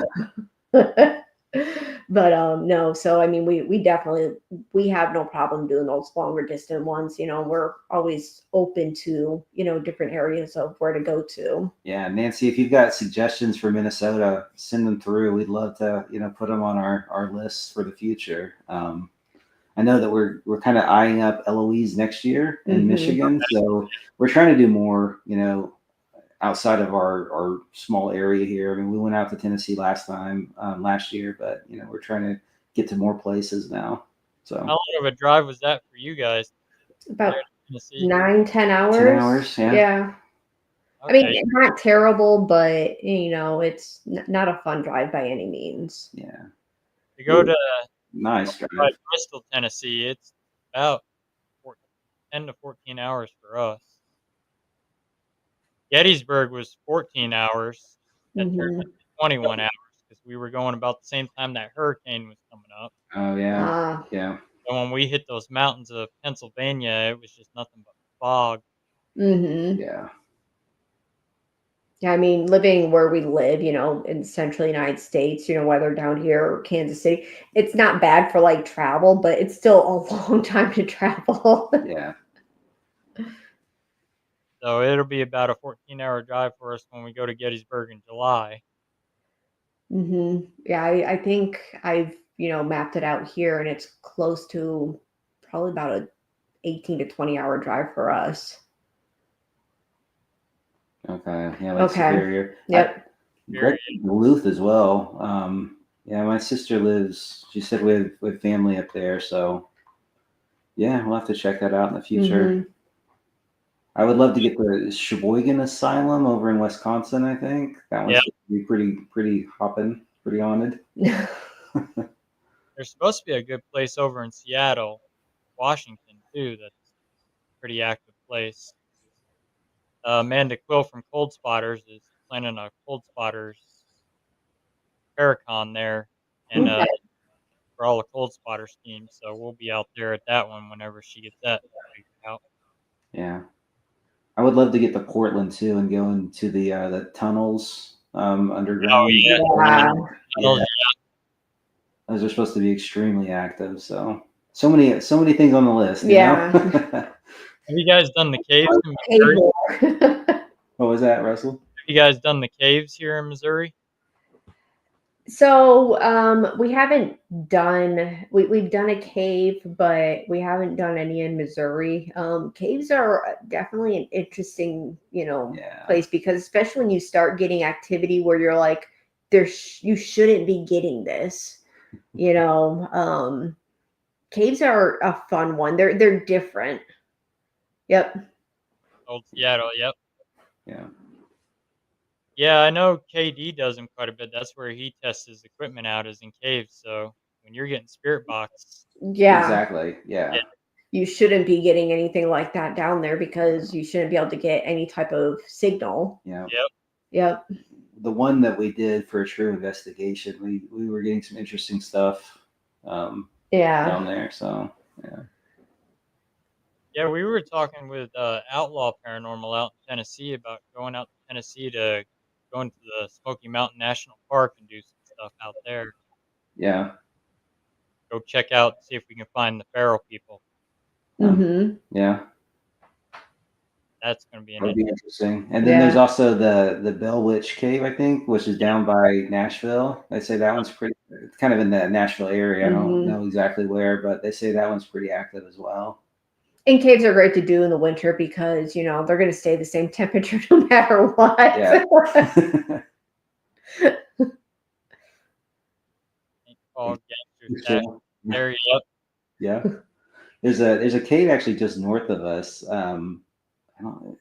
Was it a real cave or a man-made? I think it's a real cave. But they used to have big. It was like a dance hall. They had parties and everything. The Wonderland. The Wonderland cave. Yeah. It used to be a nightclub, pretty much like back in the 20s, and they've had people. It's since then been shut down. You can't get into it. Trust us, we've tried. But it's one of those that I know people would love to get in and do an investigation, and just because of the amount of people that were in there having fun and activities, there's no, reported deaths or anything like that, but just, during Prohibition, they were in there drinking and that kind of stuff. So lots of history, lots of energy, I'm sure.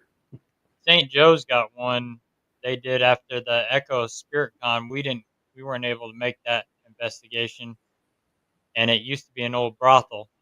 Oh yeah. So we're going to a brothel next month in Aurora, Missouri. To go to the brothel there. Actually, part of our team is going one weekend, and then the other part of the team we're going like 2 weeks later. So we told them, don't share us what you got. Let us do ours, and then we're going to take them and kind of mash them up and say, did we get the same activity? Yeah. Just so that way we're not, aware of what's going on. But it's how often you get to say you went to a brothel, though. Work Ashley, what do you do this weekend? I'm going to a brothel. We did an old hotel in Rockport, Missouri that used to have a speakeasy in the basement. The owner of the hotel was part of the Kansas City Mafia. Yeah. Mm-hmm. And it's got a history of Pretty Boy Floyd staying there, and Truman stayed there. Well, he was bootlegging liquor from the liquor store underneath the street into the speakeasy. And we found his stash. Really? We found his moonshine stash. That's pretty neat.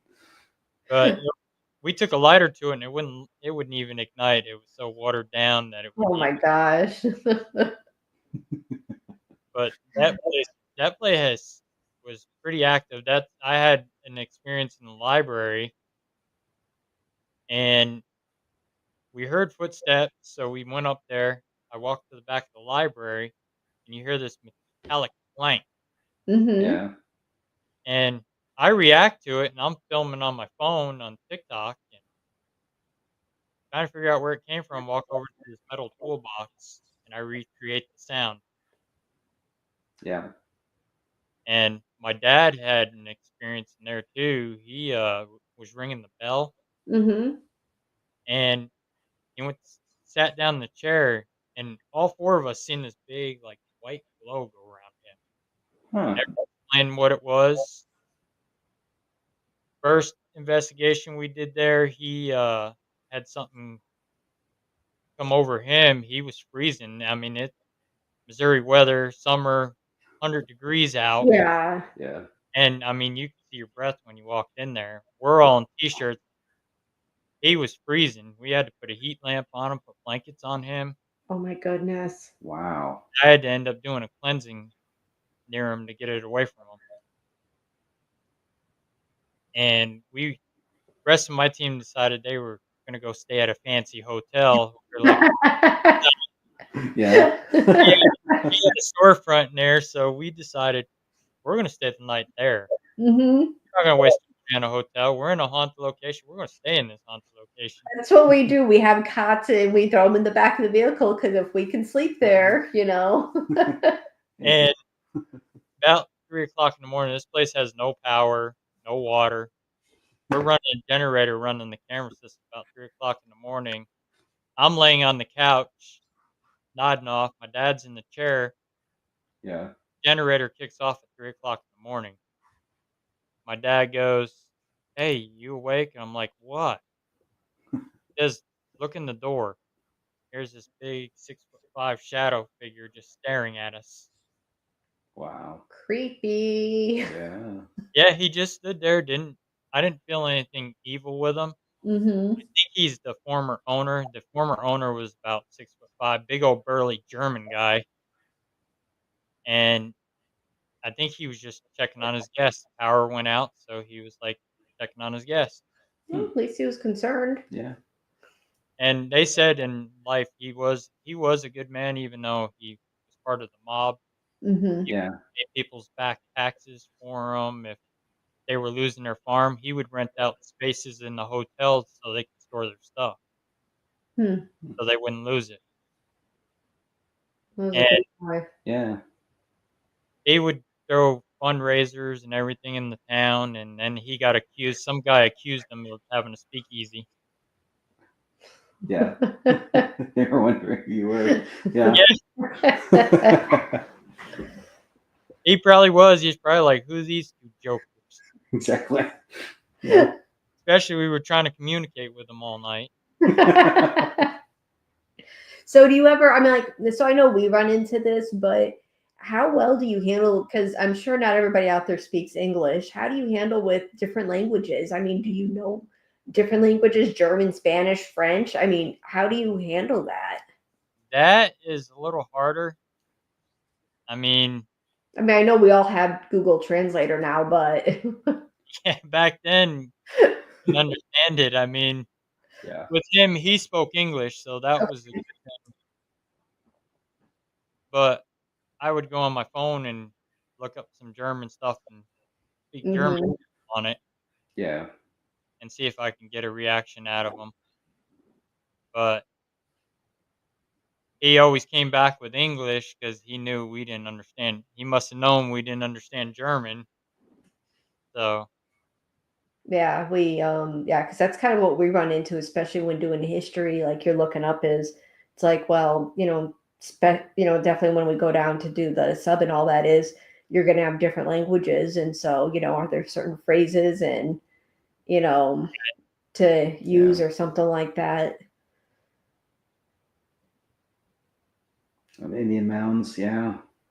we have them in Missouri too, the Indian Mounds. Yeah. Chillicothe, Missouri is actually on Indian burial ground. Hmm. Town is. There's a lot So of activity that goes on in Chillicothe, Missouri. Yeah. yeah, so Oklahoma right by us, Cherokee Nation. Yep. We've reached out quite a bit trying to, get onto the Indian reserves and all that and reservations, but they're kind of really picky about who they allow on there to Oh, do yeah. investigations. We actually did a residential case down there in Oklahoma. Did Okay. you? Yeah. Yeah, it was in Miami, Oklahoma, I believe. Right. Okay. Yeah. Right on the Trail of Tears. Mm-hmm. Yeah. The Yeah. house we got called into, they're the only white family that still owns property around there. The Native Americans are trying to buy it from them. They won't sell the farm. Yeah.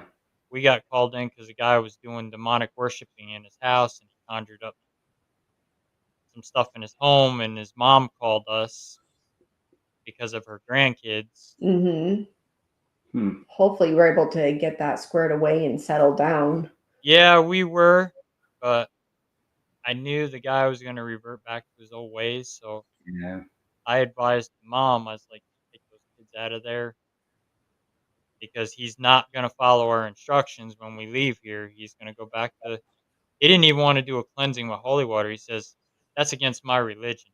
Mm, I Hmm. was like, "Yep, you're going to go back." Even his girlfriend, yeah. his Yeah. girlfriend too. You need to get away from him, and He actually diverted back to his old ways. He was going down the road with his girlfriend, arguing with his girlfriend, trying to choke her. She jumped out of a moving vehicle doing about 70 down the highway Oh my Wow. goodness. to get Wow. away from him. He was trying to kill her.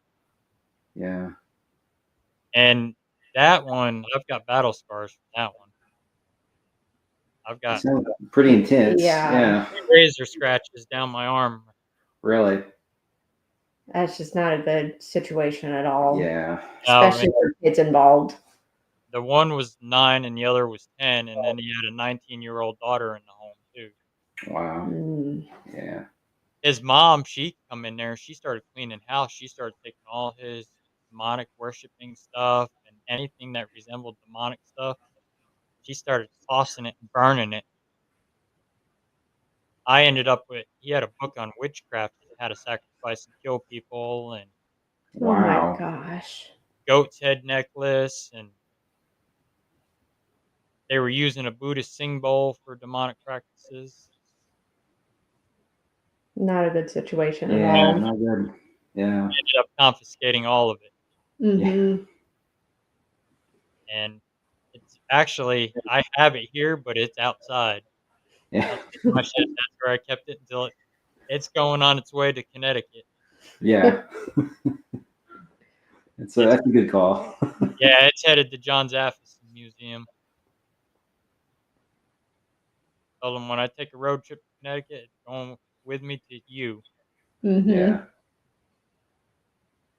All right. Nancy says they have apps. But not for EVPs. Yeah. Yeah. The next big invention. Ride the river down there. It's no longer. Do you guys use a lot of the phone apps? Not a whole lot. Just because I don't like using the phone, especially if you have cellular on. I know you can turn on airplane mode. Um, Probably the only phone app that we do use that we like is it's the Ghost Tube SLS one, Okay. because Yeah. we used to have a standalone SLS, and we've put them up against each other, kind of did that comparison, and we were getting the same exact reading. So instead of carrying around a bigger piece of equipment, it's like, hey, look, if we can condense this, then that's definitely the way to go. But I think that's really the only app that we use when it comes to any type of investigation. Yeah. I've worked in technology for a long time. Like, I'm not a programmer, but I work with programmers that build Right. apps and build, applications, and what you can do and what you're granting access to on your phone when you download these things. Right. It's very Mhm. suspect on how they work. I'm sure there's some good apps out there, but I'm sure there's a lot of other ones that are really programmed. Yeah, there's only certain few that we'll use. I mean, there's called the ITC TV box. Yeah. That one we've gotten good results, and I was able to confirm several of the pieces we captured, like Robert Burdella from the Missouri State Penitentiary.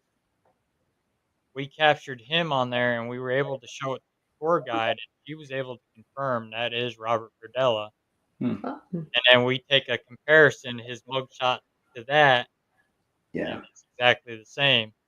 okay. Yeah. But Yeah. there's other ones we don't use. Necrophonic we'll use once in a while. There's the ITC box Yeah. we'll use once in a while. We've gotten results off of that, Hmm. Yeah. but I stick to my SLS. I've got one of those heavily modified SLS cameras that don't map out tables and chairs. This does night Okay. vision, Oh yeah. Okay. does 3D images. Yeah. Okay. This one I love. I don't like those other ones. They map out everything, Hmm. Yeah. but this one won't. You can set that somewhere and it won't even map out a chair sitting there. That's good. Yeah. Is that the new XLS version? I've seen some of Uh, those. this one's actually several years old Oh, now. okay. I had it special made for me. It's Sorry, the other kids here.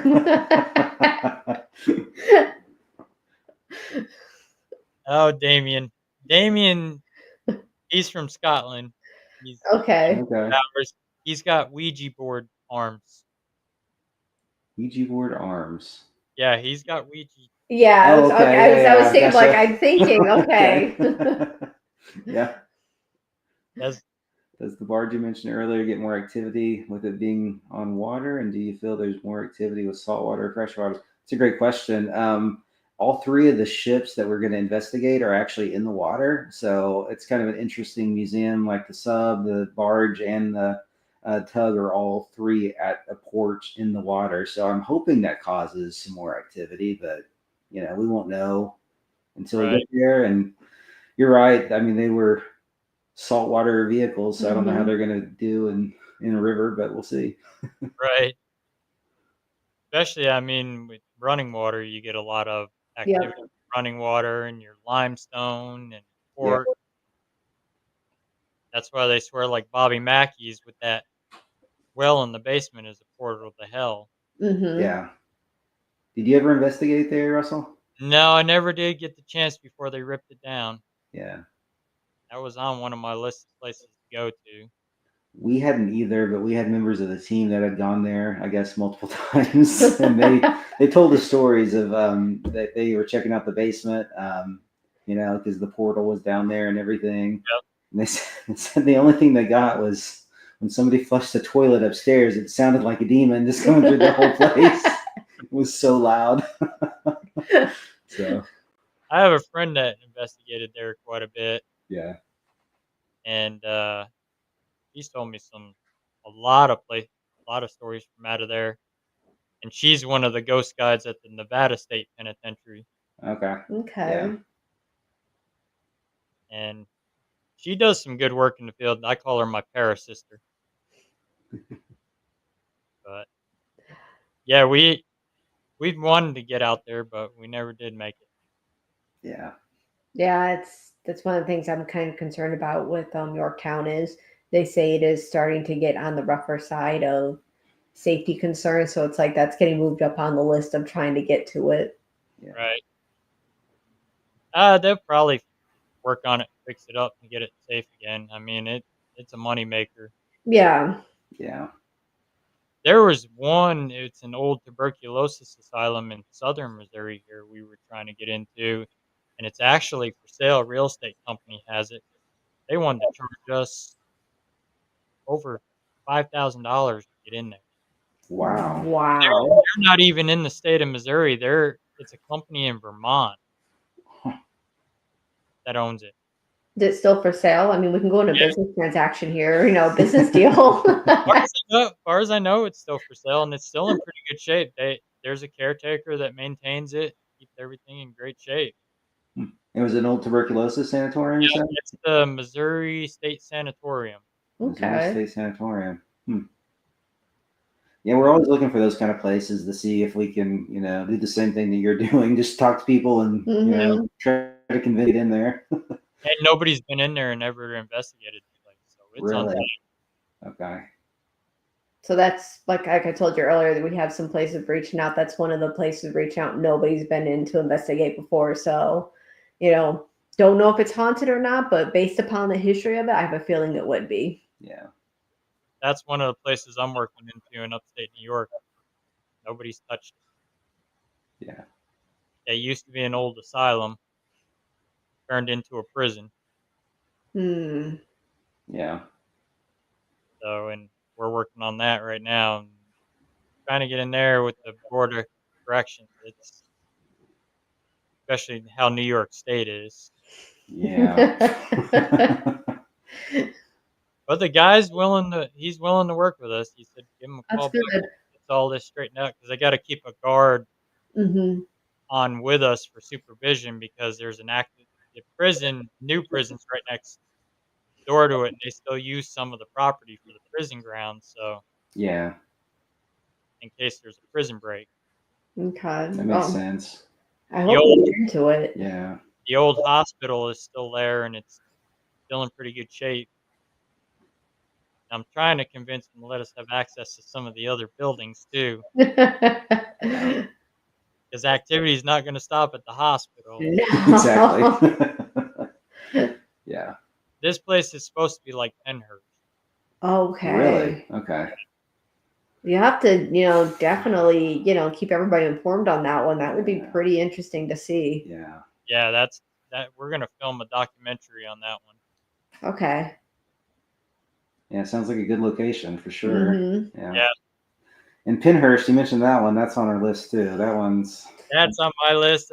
Living back there too, I've watched videos from Penhurst, people exploring it, and yeah. it's that abandoned there, and the military had it for a while, and people would sneak past the military, get in there, Mm-hmm. and I've always wanted to go there, but never did. There was another place in Pennsylvania called Seven Gates of Hell, Okay. which is in York, Pennsylvania. Mm-hmm. We were talking about going out there, and we ended up not going because we started having strange dreams, and Hmm. our psychic of the group, she was having weird. She's like, "You can't go out there. We're gonna get hurt." She Yeah. picked up on an entity out there that knew I was the leader of the group. He wanted to talk to me, and he was one of the ones that, for the urban legend, went crazy and strapped his family to a chair and chopped them up with an axe. Oh my Wow. goodness. Okay. Which I'm actually writing a movie based on that urban legend. Ah. Wow. You need any extras? Yeah, when it's ready to go, yeah, I've already. No acting abilities whatsoever, credibility, but I'll do my best. Well, it's gonna be a good movie. My cousin Tony Sparrow is gonna be in it too. He's gonna play the doctor in it, Okay. and I've already got the blueprint done and the screenplay wrote. I'm working on the scripts now for it. Wow. Wow. That's Okay. exciting. Yeah. Yeah, it's got a good plot twist to it too. It's basically about a group of researchers that are going out to check the urban legend. The movie's actually called Hell in the Woods, Okay. Oh no. Okay. Yeah. and it's based on Seven Gates of Hell with the asylum and everything that burned down. And but in the movie, these two brothers survived the fire. Mm-hmm. Okay. They live in the woods. You can't give it all away. I mean, because otherwise nobody's gonna go watch it now because they know it's how it's gonna end. I'm not telling how it's going to end. Okay. But it's just basically on these two brothers that survive it. Okay. Okay. Yeah, sounds like a pretty good Yeah. plot. Yeah, it's going to be good. Yeah. But there's only a few that have already got to read the blueprint of the movie. I let a few read it. Close to the family. Yeah. Mhm. Yeah. That's kind of neat. It is neat. Yeah. Yeah, it's gonna be in it. I wrote a short story on it for Halloween one year, and they loved it. So I was like, "Oh, I'm gonna turn this into a movie." Yeah. Well, we got the film festival that happens down here in Northwest Arkansas. You can, We do. submit it for that, and huge deal. Huge actors come in for it. Who is it that was in A League of Their Own? What was her Gina name? Davis. Yeah, Gina Davis. She puts it on down here. So, I mean, we can try and get you hooked up so you can submit it for the film festival. And Yeah, definitely. And we got Crypticon too here in Kansas City too. That they have the big actors like this year. Kane Hodder is going to be Okay. Yeah. on. Bill Mosley's going to be there. Warwick Davis. mm-hmm. Okay. Who else will be there? Trying to think who else will be there. I think there's several of the Halloween cast going to be there again this year. Yeah. Ronnie Howard's brother Clint Howard's going to be there again this year. Okay. We went last year. It was pretty good. They had TJ Graham was there. All the cast from Gremlins were there, Oh, that's neat. Yeah. and Cujo D. Williams, the mom from Cujo. They had Danny from Cujo there as well, Okay. Okay. and they had the one from Friday the 13th Part 6. The one guy, he was the one that Jason slammed his head into the refrigerator. Okay. Yeah. Yeah. That's what he goes by, I assume, Yeah, who got his head slammed into the refrigerator by Jason. he he was going in there to get a beer, and Jason comes up behind, slams it. But yeah, that's a good time too. If you ever make it to Kansas City, check out Crypticon. Okay. Yeah, I'll have to check that one out. We had the Terrifier. He was walking around in full costume, and he'd get up on the balcony and stare at us. Really? I got a picture of him staring at us, and Yeah. so our one friend blew him a kiss, and he caught it, and he squeezed his little arm. That's funny. Met the guy that did Scooby Doo, all the voices, Mm-hmm. and then the movie Thanksgiving at Okay. the girl that played the turkey. Oh, yeah. Yep. That's funny. Yeah. Met Leatherface was there also, the one from the very first remake. Okay. You remember the one that wore Kemper's face? Mm-hmm. Yeah. Yeah. Him. He's a big dude. Really? Yeah. I didn't Yeah, I know got a picture of him. He's holding me, and he's got his arm around my throat, and he's got the sledgehammer in his Oh hand. my goodness. CJ is another one. He's no slouch either. He's about 6'5". He went to take a picture with me. He grabbed me with one hand and pulled me. I captioned it. I said, "Jason's got a hold of me." Yeah. He threatened to shave my arm with a machete, though. Mm. Well, most people know about me. I've got a half a sleeve of Jason and Freddy Krueger on my arm, and Okay. he saw Freddy Krueger. He's like, "I ought to take the machete and shave that off your arm." I was because he said Freddy's a pedophile in the movie, and he's like, "You got a pedophile on your arm." I said, "Well, the tattoo is Jason chopped Freddy's head off." Ah. So, and I said, "Well, Jason took care of it already." Yeah. Then he says, "Is that my Jason that's on there?" I said, "No, I'm sorry, that's Kane Hodder." Mm. Yeah. He was like, "Really?" Yeah, I was like, "Yep, that's Kane Hodder." He's like, "I don't know that guy." I said, "You tell him that." He says, "I don't think I want to tell him that." It's So flat. when is the Cryptid Fest or when is that con? That's here coming up in June, I believe, June or July. Okay. Hmm. Yeah, that's a big turnout. We're in talks with them about doing a paranormal thing after hours, Really? doing Is a it live, gonna be like a public event or what are yeah, you like a public live Estes method Okay. Nice. Okay. where the audience can interact, and I'm gonna see if I can get Kane Hodder to come out and do an Estes method with us. That'd be pretty cool. Yeah. Mhm. That's But something we found with a lot of like people that we've gone out with this, even, when we've done the public ones, a lot of people have never done the Estes yeah, before. Yeah. it's So, which is, I don't want to say it surprised me, but it's surprising to me because to me, it feels like such a common thing. yep, and well, that's like Mike and Sam. They have that Estes chamber where they bring the paracons and let, Hmm. Yeah. which is cool. You see a lot of people, and I hear a lot of people talk about it when they do it because they were near us at the Paracon in September, and you hear people talking about it.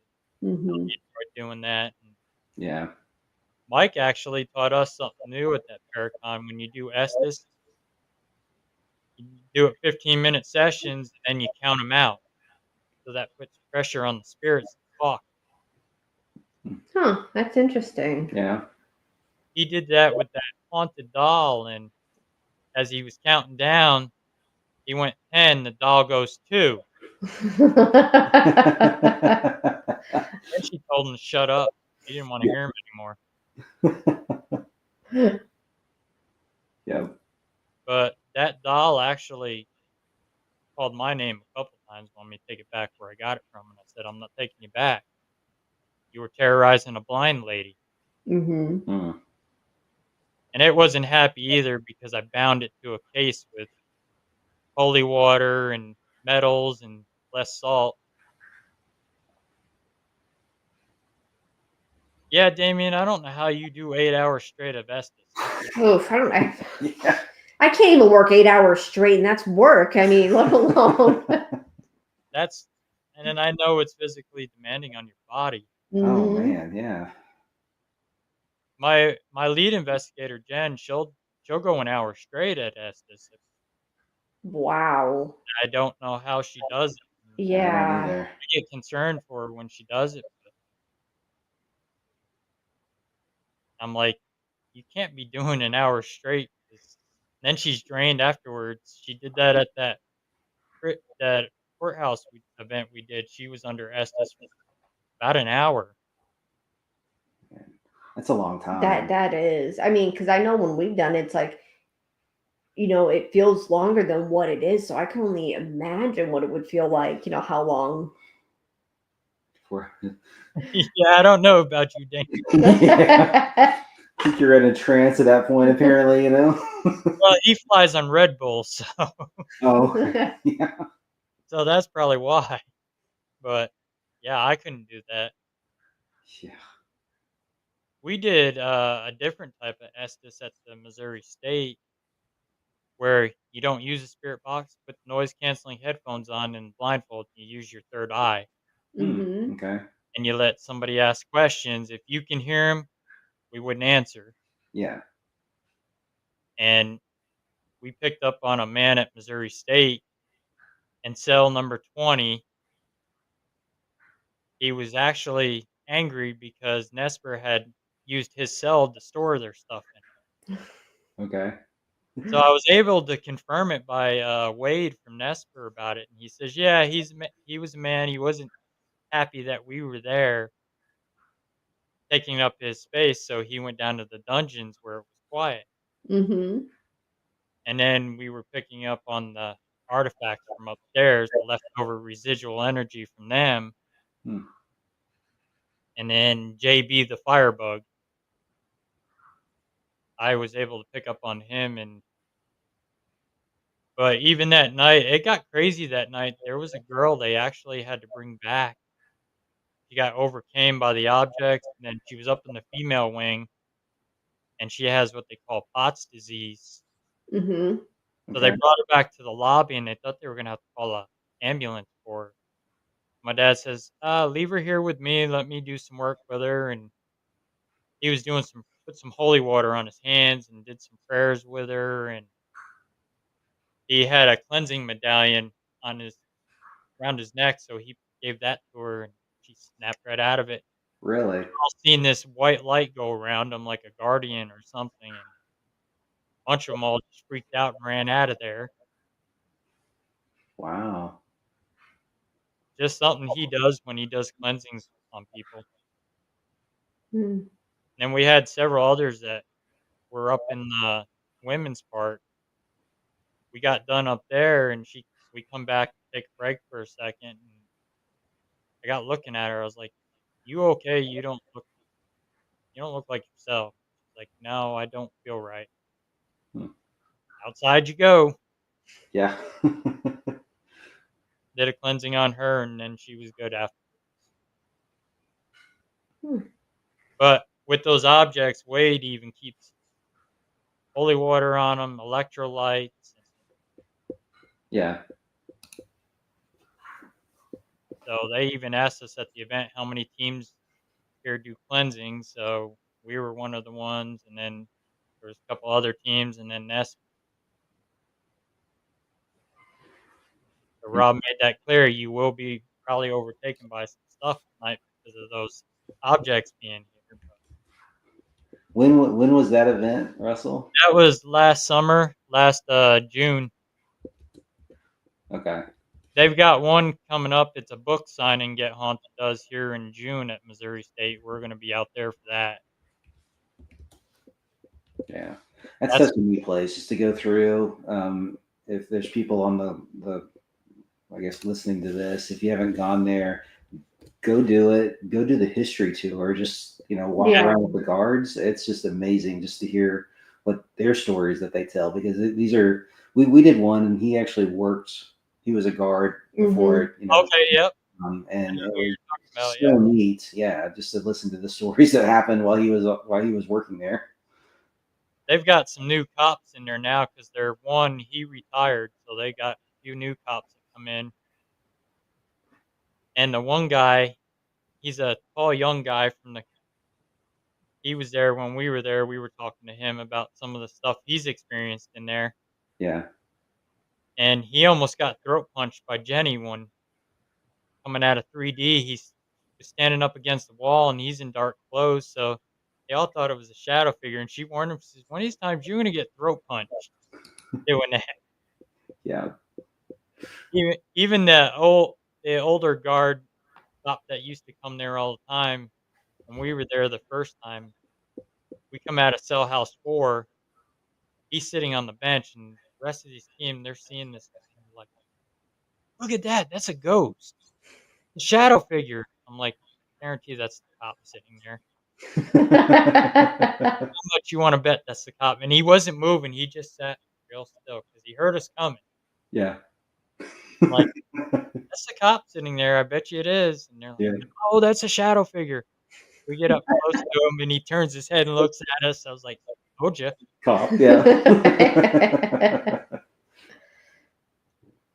Damien says, being solo investigator, I have to record a series of questions before I go play it on random shuffle while I'm at an Estes and compare video after.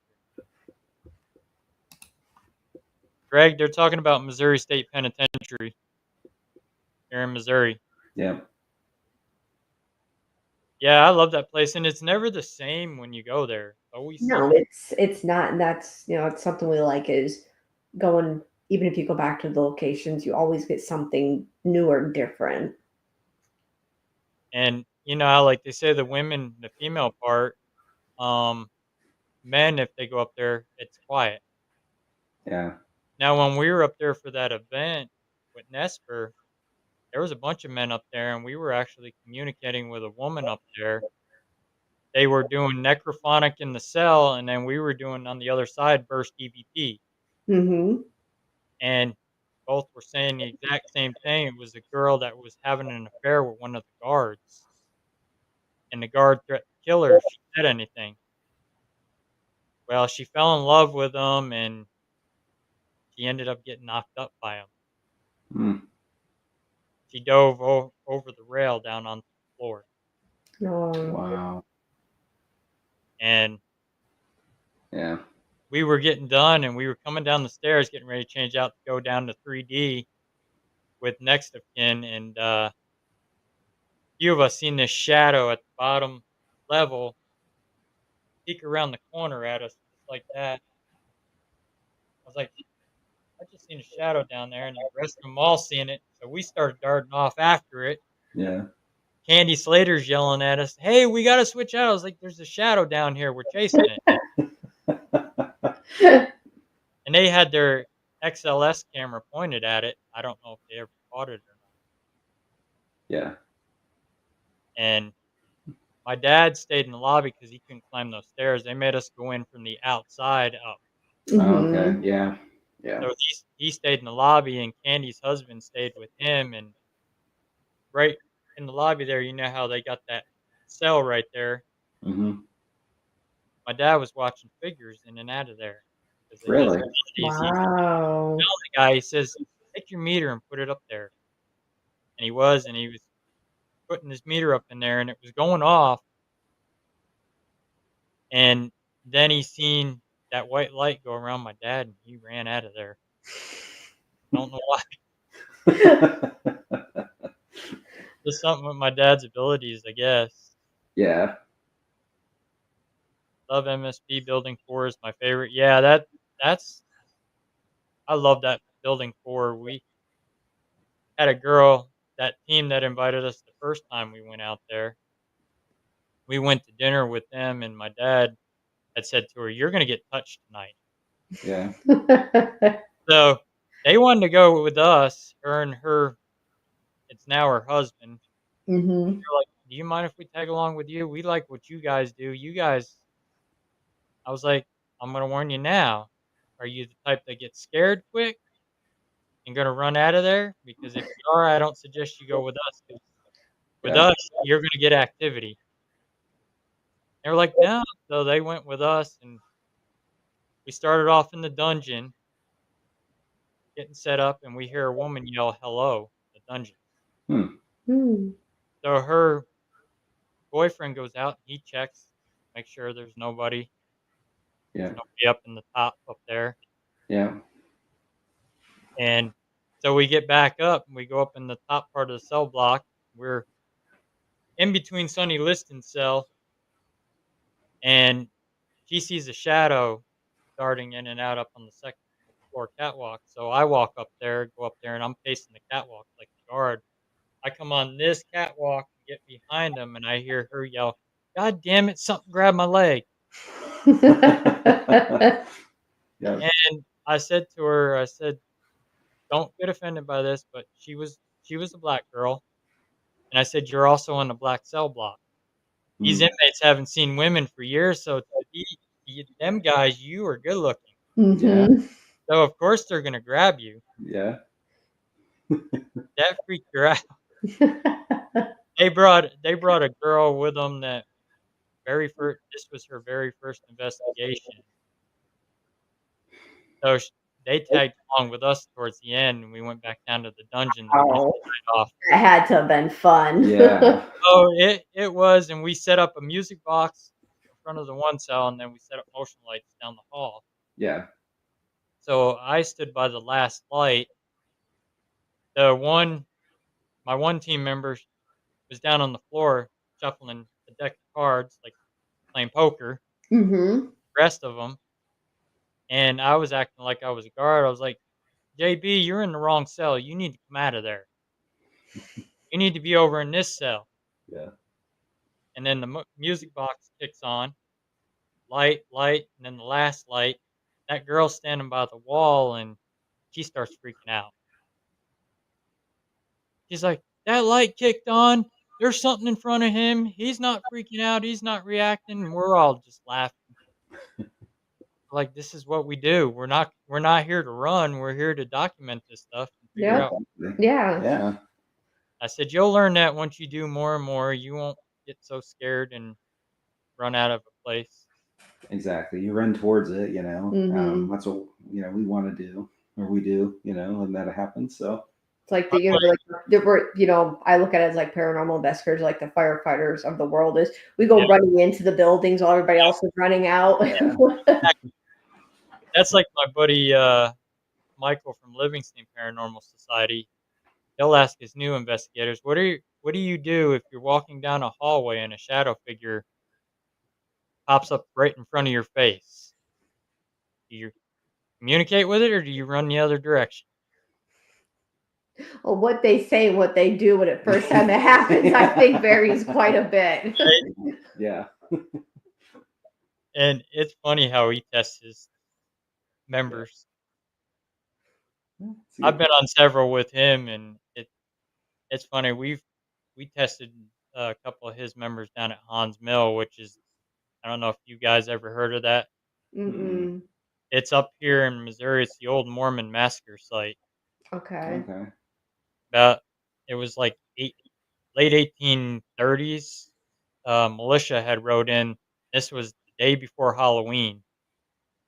The Mormons had taken over, made a settlement down there. They were taking over the whole state, and they stole a cannon from the military, and they were afraid the Mormons were going to start a war to run everybody out of here. Well, Livingston County militia decided, we're not going to have that. We're going to run them out of here. Yeah. They rode into Hans Mill. It was like 4 o'clock in the afternoon, and they just started shooting. They didn't reason with them. They just started shooting people. Mm-hmm. They killed about 17 of them, men, women, children, threw their bodies down a shallow well on the property, and that's Wow. where their grave is. They never did find the well. The new owners that bought it, the plaque was marking the well. The owners had moved plaque not knowing that. Now the well's gone. Nobody can find the well. So that place is highly active. We've got Mhm. Yeah. a lot of good activity, and it's an open field, so we're getting REM pod hits down there, EMF hits, spirit box, Yeah. and we were down there for the anniversary, and we had a new member with us. This was her very first investigation. We figured it'd probably be a slow, quiet night. Yeah. It wasn't. Very active. Yeah, there's tree stumps. We had motion lights on tree stumps, and they were all kicking on and off. And then my millimeter and REM pod was spiking and going crazy. Hmm. And it was like we were being surrounded. We turned and looked back, and that new member standing there with my one member that's friends with her, and I see this shadow figure standing right behind her. Oh my gosh. Like, oh god, if she turns around, she's gonna. I didn't want to tell her, and she happened to she felt something, the hair on the Mhm. back of her neck stand up. She just turned. She screamed and started crying, and we were walking back, and something whistled at us. Okay.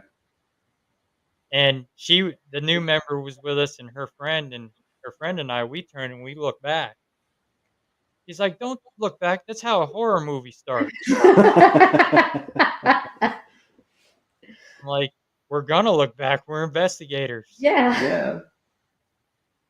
And it was a good active night. We got some pretty good evidence out of there. I've been down there like 4 or 5 times. Okay. Okay. Each time that place takes a different feel Yeah. when you go down there.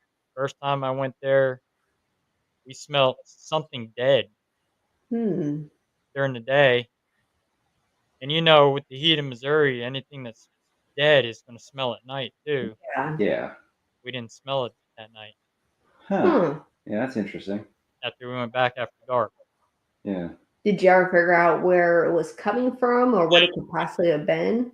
We never did find it, but that same night we were having rocks getting thrown into the creek, Okay.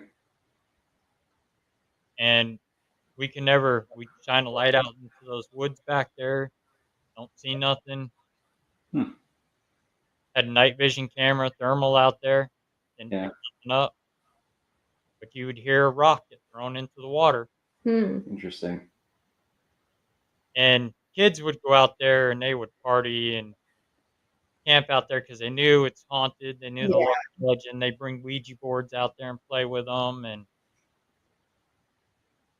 I was like, well, that's a good reason to stir stuff up down Yeah. here. Yeah.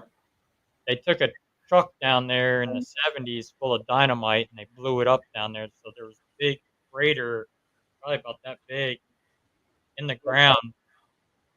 Jumped down in there with my EMF detector. It would spike all the way to red, step back out, it'd go back to green. Go back. Wow. Wow. That's interesting. And then we both heard something in the tree line and look, and here's this figure peeks out from behind the tree, and it was only maybe 4 foot tall. I think it looked like a child, and my friend just immediately lost it. And I was like, "Stay behind me." And you could feel it down there. The energy had just shifted real darker and not wanting. And the EMF detector stayed red all the way to the car. We got in the car, so I held it out the window, and it followed us all the way to the top of the road before it went back. Wow. Yeah. And I was like, "Yep, it don't want us here." Yeah. We didn't go back for a while. We stayed away for a while Probably a smart thing. Yeah. because I took that as a warning. Like, you come back here, you're gonna get hurt. Mm-hmm.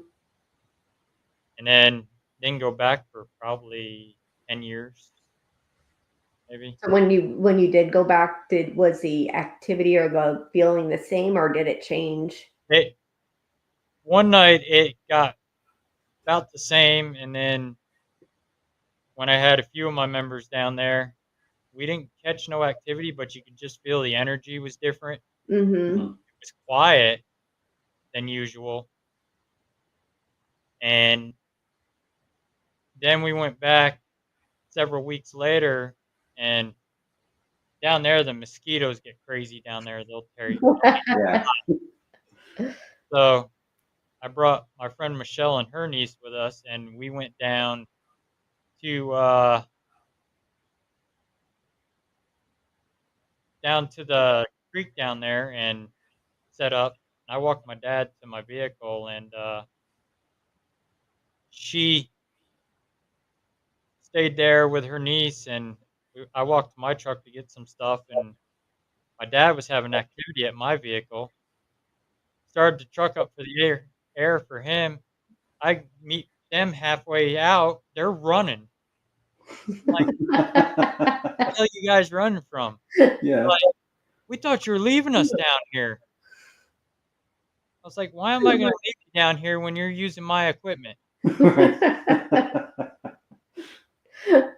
I was like, I should have. I should have just jumped in my truck and went up the road and shut the headlights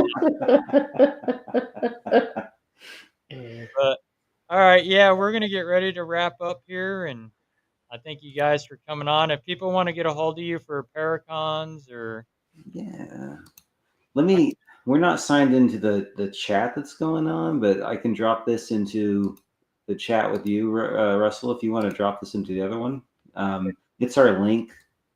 We have a link tree. It's a link tree /KAM Paranormal. And that has all of our social media, Facebook. actually, I've got it. It's on the Supernatural Inc. page. If you Okay, want. perfect. Awesome. Yeah, so if they want to get a hold of us, that's the best way of doing it. Click out there. It has our email address, and they can link out or send us a Facebook message, whatever platform you use. That's how they can get a hold of us. All right, and I thank you guys for coming on. We appreciate you having us on. Yeah, Thank you. really, really good talking with you, Russell. Anytime you want to do a part 2, you're more than welcome. You're always We welcome on the show. appreciate that. Yeah, we'll keep you in mind for collaboration too in the future. I know you're super busy and your dad, but we'd love to get you out on an investigation. Yeah, definitely. We're gonna try to do more. I mean, the residentials, they get us tied up. Mhm. Yeah. Since we're one of the few teams that do them now, everybody's straying away from them. They're more doing events and stuff now. Yeah. So if you want to hang backstage for a minute, I'm gonna close the show out. And Sure. All right, we can do that. Thank you. Thank you. Thank you for everybody for joining. we'll see you in a few minutes. All right. Thank you guys for joining me tonight. Tune in next Saturday. My guests next Saturday are Tennessee Shadow Chasers. Out of Tennessee, they're the ambassadors for your shrine out in Tennessee. And we will see you all next week. Stay safe, stay humble, and stay out of trouble. Have a good night, everyone. See you next week.